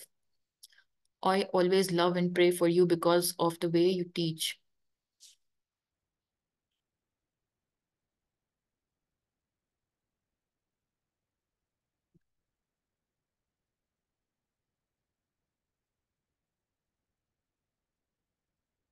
Paper one के sources मैंने बता दिए हैं।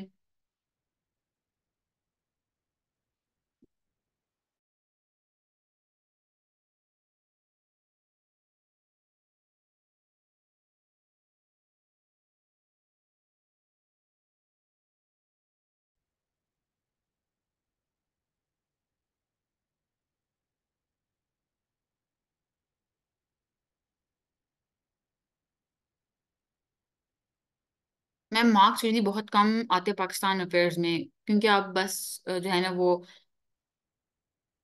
मेरी आवाज आ रही है आप लोगों को clear? Please let me know.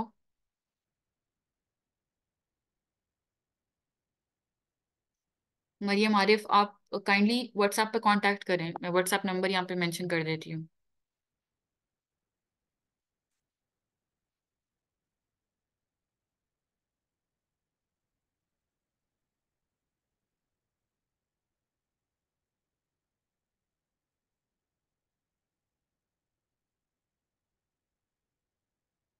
Ma'am mostly students के मार्क्स आने की रीजन बता दें। अच्छा जहरा,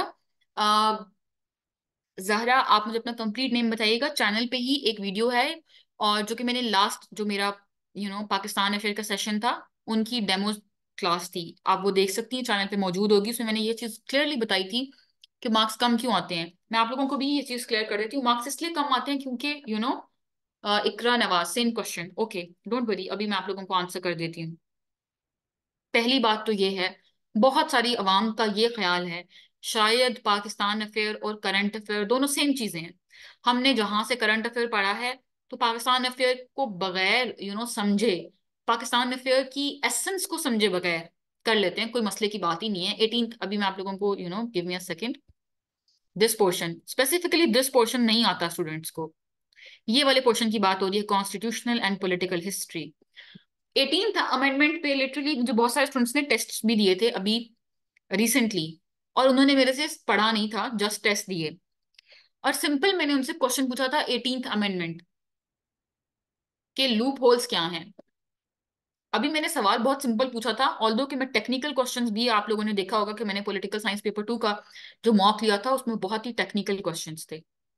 लेकिन मैंने सिंपल क्वेश्चन पूछा कि 18th अमेंडमेंट में क्या लूप होल्स हैं कि आपका जो सूबे, जो आपका जो आपके 4 प्रोविंसेस हैं उनके दरमियान और सेंटर के दरमियान आज तक क्लैश है।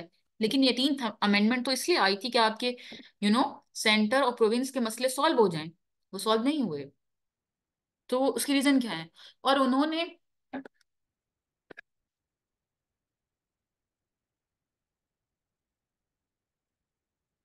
आप लोगों को मेरी आवाज क्लियर आ रही है?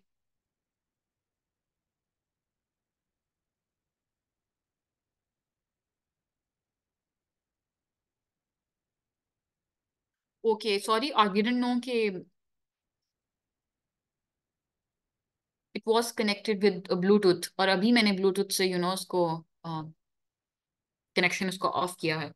रियली सॉरी अगर आवाज क्लियर नहीं थी पहले तो, अभी जस्ट मैंने उसको डिस्कनेक्ट किया है।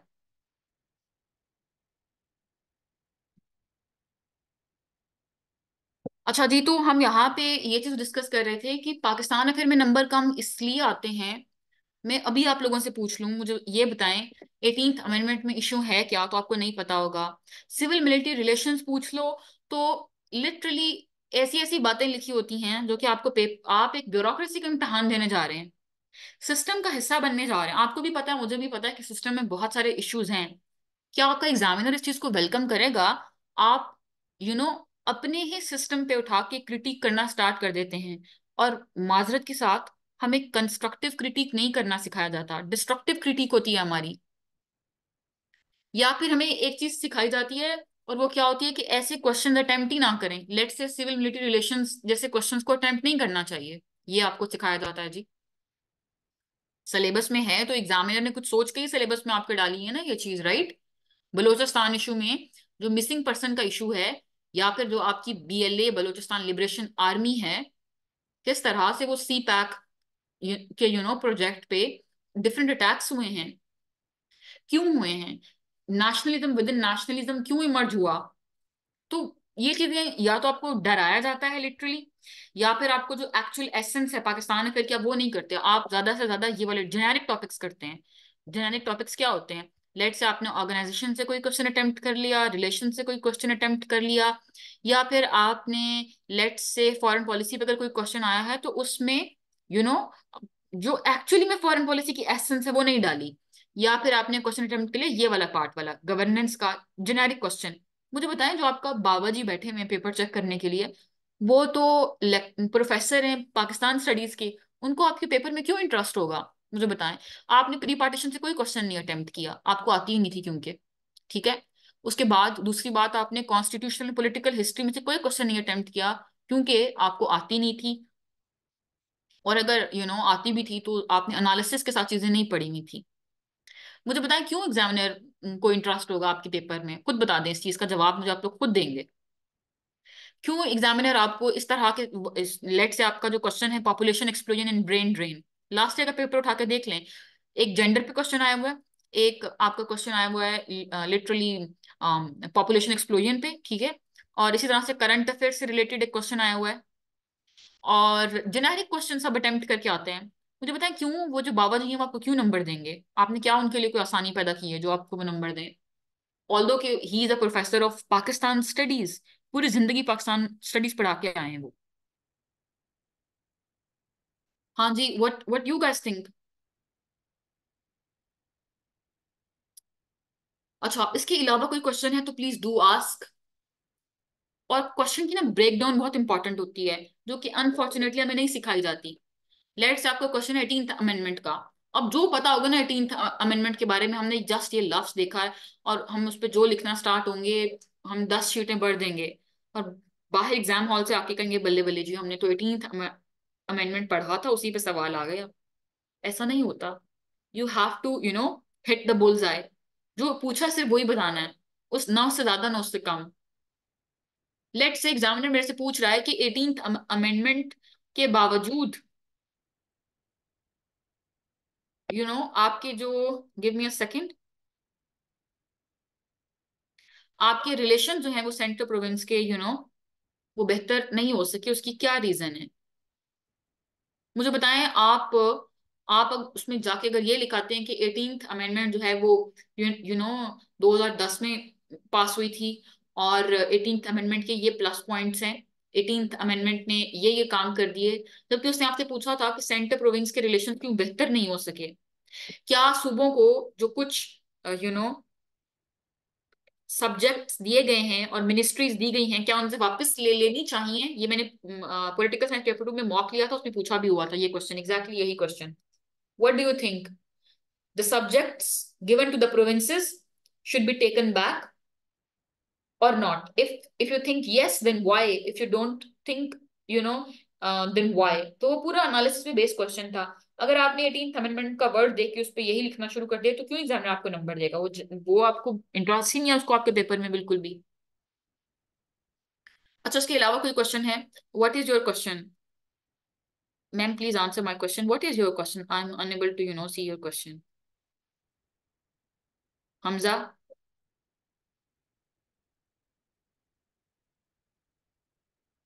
अच्छा, पीएमएस की स्टडी में फिलिंग द ब्लैंक्स प्रिपेयर करने के लिए ये तो बहुत सिंपल से बात है। देखिए, पीएमएस की जो पेपर है इसमें 20 नंबर की आपकी सीधी सीधी क्या है, फिलिंग द ब्लैंक्स है। उसको प्रिपेयर कभी भी क्रैम करके नहीं करना। आपने पाकिस्तान की पूरी जो आपकी सिलेबस है और आपकी पूरी पूरी पार्टीशन है, उसको आपने इन डेप्थ पढ़ना है, पढ़ के ही करेंगे ना। जब तक आपने चीजें इन डेप्थ पढ़ी नहीं होंगी, आप जस्ट क्रैम करके एट द एंड भूल जाएंगे, क्योंकि एग्जैक्टली एग्जामिनर वो चीज नहीं पूछेगा। लेट्स से मैं आपसे पूछती हूँ, पाकिस्तान के जो सेकंड गवर्नर जनरल है वो कौन है? आपको आपने चार नाम याद किए, वो मिक्स हो जाएंगे जब तक आपको सीक्वेंस में चीजें नहीं पता है। ठीक। लेट्स से आपसे पूछा जाता है कि पाकिस्तान का जो सेकंड मार्शल लॉ है वो कब लगा, या आपसे पूछा जाता है कि नवाज शरीफ की जो सेकंड टर्म थी वो कौन से कितने इरा तक थी। तो जो आपने सीक्वेंस से सारी चीजें पढ़ी हैं, सीक्वेंस से पढ़ें चीजों को, यही इसका आंसर है। तभी आपको चीजें करनी आएंगी। One liner is a I would से शॉर्टकट। शॉर्टकट की तरफ बाद में जाएं, पहले अपना पूरा रास्ता जो है ना उसको कवर करें। अब कोर्स में टेस्ट भी साथ साथ, यस टेस्ट होता है इसमें साथ साथ। What about the students of pure sciences? They know nothing about social sciences. हाँ जी, दे इसीलिए जो है वो, जब आपने एक इरादा कर लिया है सीएसएस का, तो डेली बेसिस का काम, जो आज का काम है उसे कल पे ना छोड़ें। जो आपको टीचर इंस्ट्रक्शंस दे रहा है उसको फॉलो करें, और खुद से चीजों को ना करने की कोशिश करें। डिप्रेशन में चले जाएंगे आप। अगर आप कहते हैं अच्छा भाई मैं कोई तुरम खान इंसान हूं, मैं किसी को पॉइंट आउट नहीं कर रही, सिंपली कोई भी स्टूडेंट आके कहता है कि अच्छा मैं प्योर साइंसेस का स्टूडेंट हूँ, मुझे खुद से प्लेटो पढ़ना चाहिए, आपको 10 दिन लग जाएंगे। बेहतर है कि आप किसी उस्ताद से पढ़ लें या फिर यूट्यूब पे कोई वीडियो देख लें। लेकिन यूट्यूब का मतलब हरगिज ये नहीं है कि यूट्यूब कोई रिलायबल सोर्स है। वो आपको कॉन्सेप्ट देगा, एनालिसिस अगेन आपने खुद ही बिल्ड करना है अपना। या फिर आपको कोई राइट मेंटोरशिप, आप उसमें चले जाएं, वो आपको सिखाएगा, आपको उस्ताद सिखाएगा। कोई सीनियर दोस्त भी हो सकता है, आई एम नॉट सेइंग कि जस्ट वो मैं ही हूँ। ठीक है, वो आपको यूट्यूब से भी मिल सकती है, आपका कोई सीनियर एस्पिरेंट भी हो सकता है, कोई सीनियर दोस्त हो सकता है, या फिर कोई राइट मेंटरशिप हो सकती है जो कि आपको बताए कि बस इतनी ही इंफॉर्मेशन चाहिए। लेट्स से मैं सिंपल एक बात करूंगी, उसके बाद the discussion will be closed for today, and we will resume tomorrow from here as well. देखें, प्लेटो जो है, सिंपल एक बात करें उसके बाद हम आज की क्लास को कंक्लूड करते हैं। प्लेटो एज अ फिलोसोफर, फिलोसफी के सब्जेक्ट में भी है।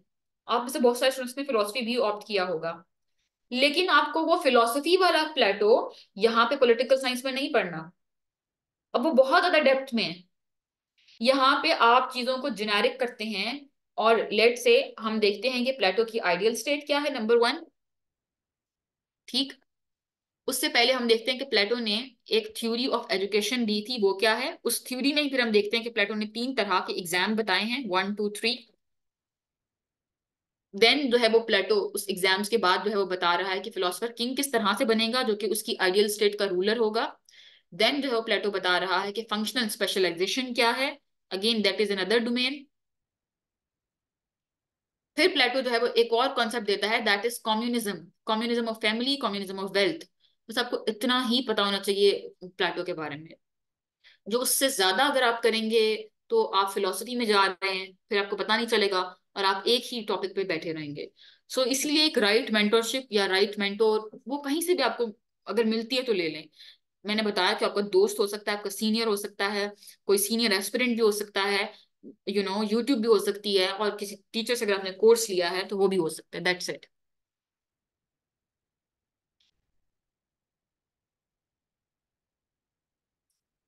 जी बिल्कुल Asma, I provide, don't worry, I share it to the you know enroll students link as well, enroll students group as well। ठीक है, तो अपना बहुत सारा ख्याल रखें।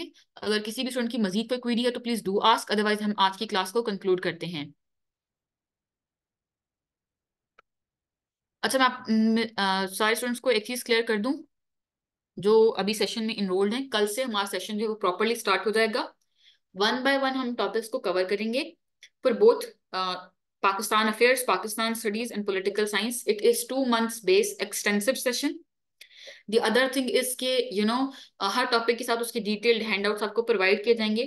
कुछ आपको उसमें रीडिंग्स बताई जाएंगी कि ये रीडिंग्स आपने यहाँ यहाँ से करनी है। आपको जो डेली बेस पे टास्क दिया जाए, प्लीज उसको डिले नहीं करें। आज का काम आपने कल पे नहीं छोड़ना। खुद के साथ एक अहद करें आज कि हम अपना काम किए बगैर सोएंगे नहीं।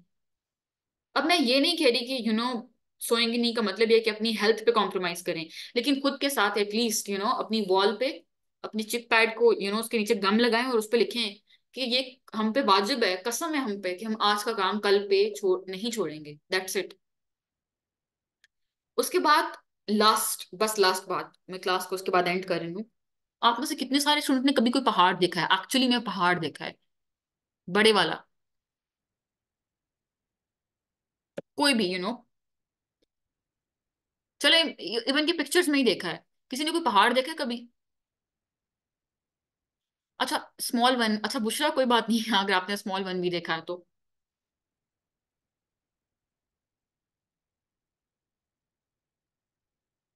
इट्स ओके अगर स्मॉल वन भी देखा है बुशरा।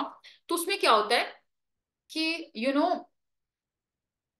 आप जब उसकी पीक पे देखते हैं पहाड़ की, तो आपको ऐसा लगता है कि अच्छा बहुत मुश्किल है ऊपर तक जाना, मैं नहीं जा सकता, बहुत सांस चढ़ेगा, मुझे ऑलरेडी बहुत थकावट हो रही है, I won't be able to go to the peak, to surmount that peak, मेरे लिए बहुत मुश्किल हो जाएगा। लेकिन फॉर द टाइम बीइंग, ये आप सब लोगों के लिए एक एडवाइस है, उसके बाद मैं क्लास को कंक्लूड कर रही हूँ।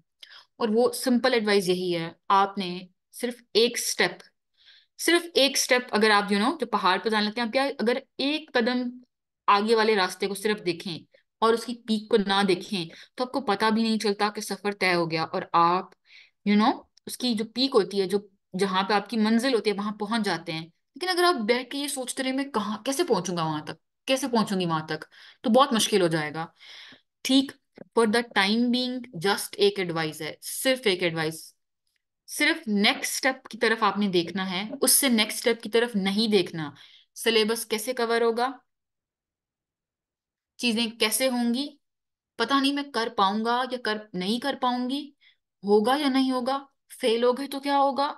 कोई तुरम खान होते हैं जो चीजें कर लेते हैं। कुछ भी नहीं सोचना, सिर्फ एक चीज सोचनी है, आज का ये टास्क है, आज मेरा ये टास्क है, बस आज इसको करना है, कल की कल देख लूंगा। खुद को ब्लफ करें, खुद को धोखा दें इस चीज का कि अच्छा कल के बारे में कल सोचूंगा। आज नहीं सोचना बिल्कुल भी। आपका माइंड कहेगा नहीं सोचो सोचो, फिर से सोचो, ओवर थिंकिंग करो, नहीं होगा तुमसे। लेकिन आपने नहीं सोचना। आप कहें बस आज के दिन के बारे में ही सोचना है मुझे, सिर्फ अपने नेक्स्ट स्टेप की तरफ ही मुझे देखना है, ना उससे ज्यादा ना उससे कम। आपको पता भी नहीं चलेगा, आहिस्ता आहिस्ता आप एक एक स्टेप आगे जाते जाएंगे और आप उस पहाड़ की पीक तक पहुंच जाएंगे। So wish you all very best of luck and see you all tomorrow इंशाल्लाह।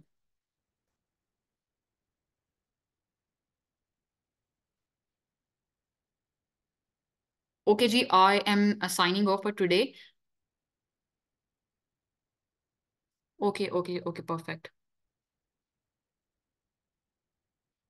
Okay, perfect. I am signing off for today and I wish you all very best of luck. Allah Hafiz.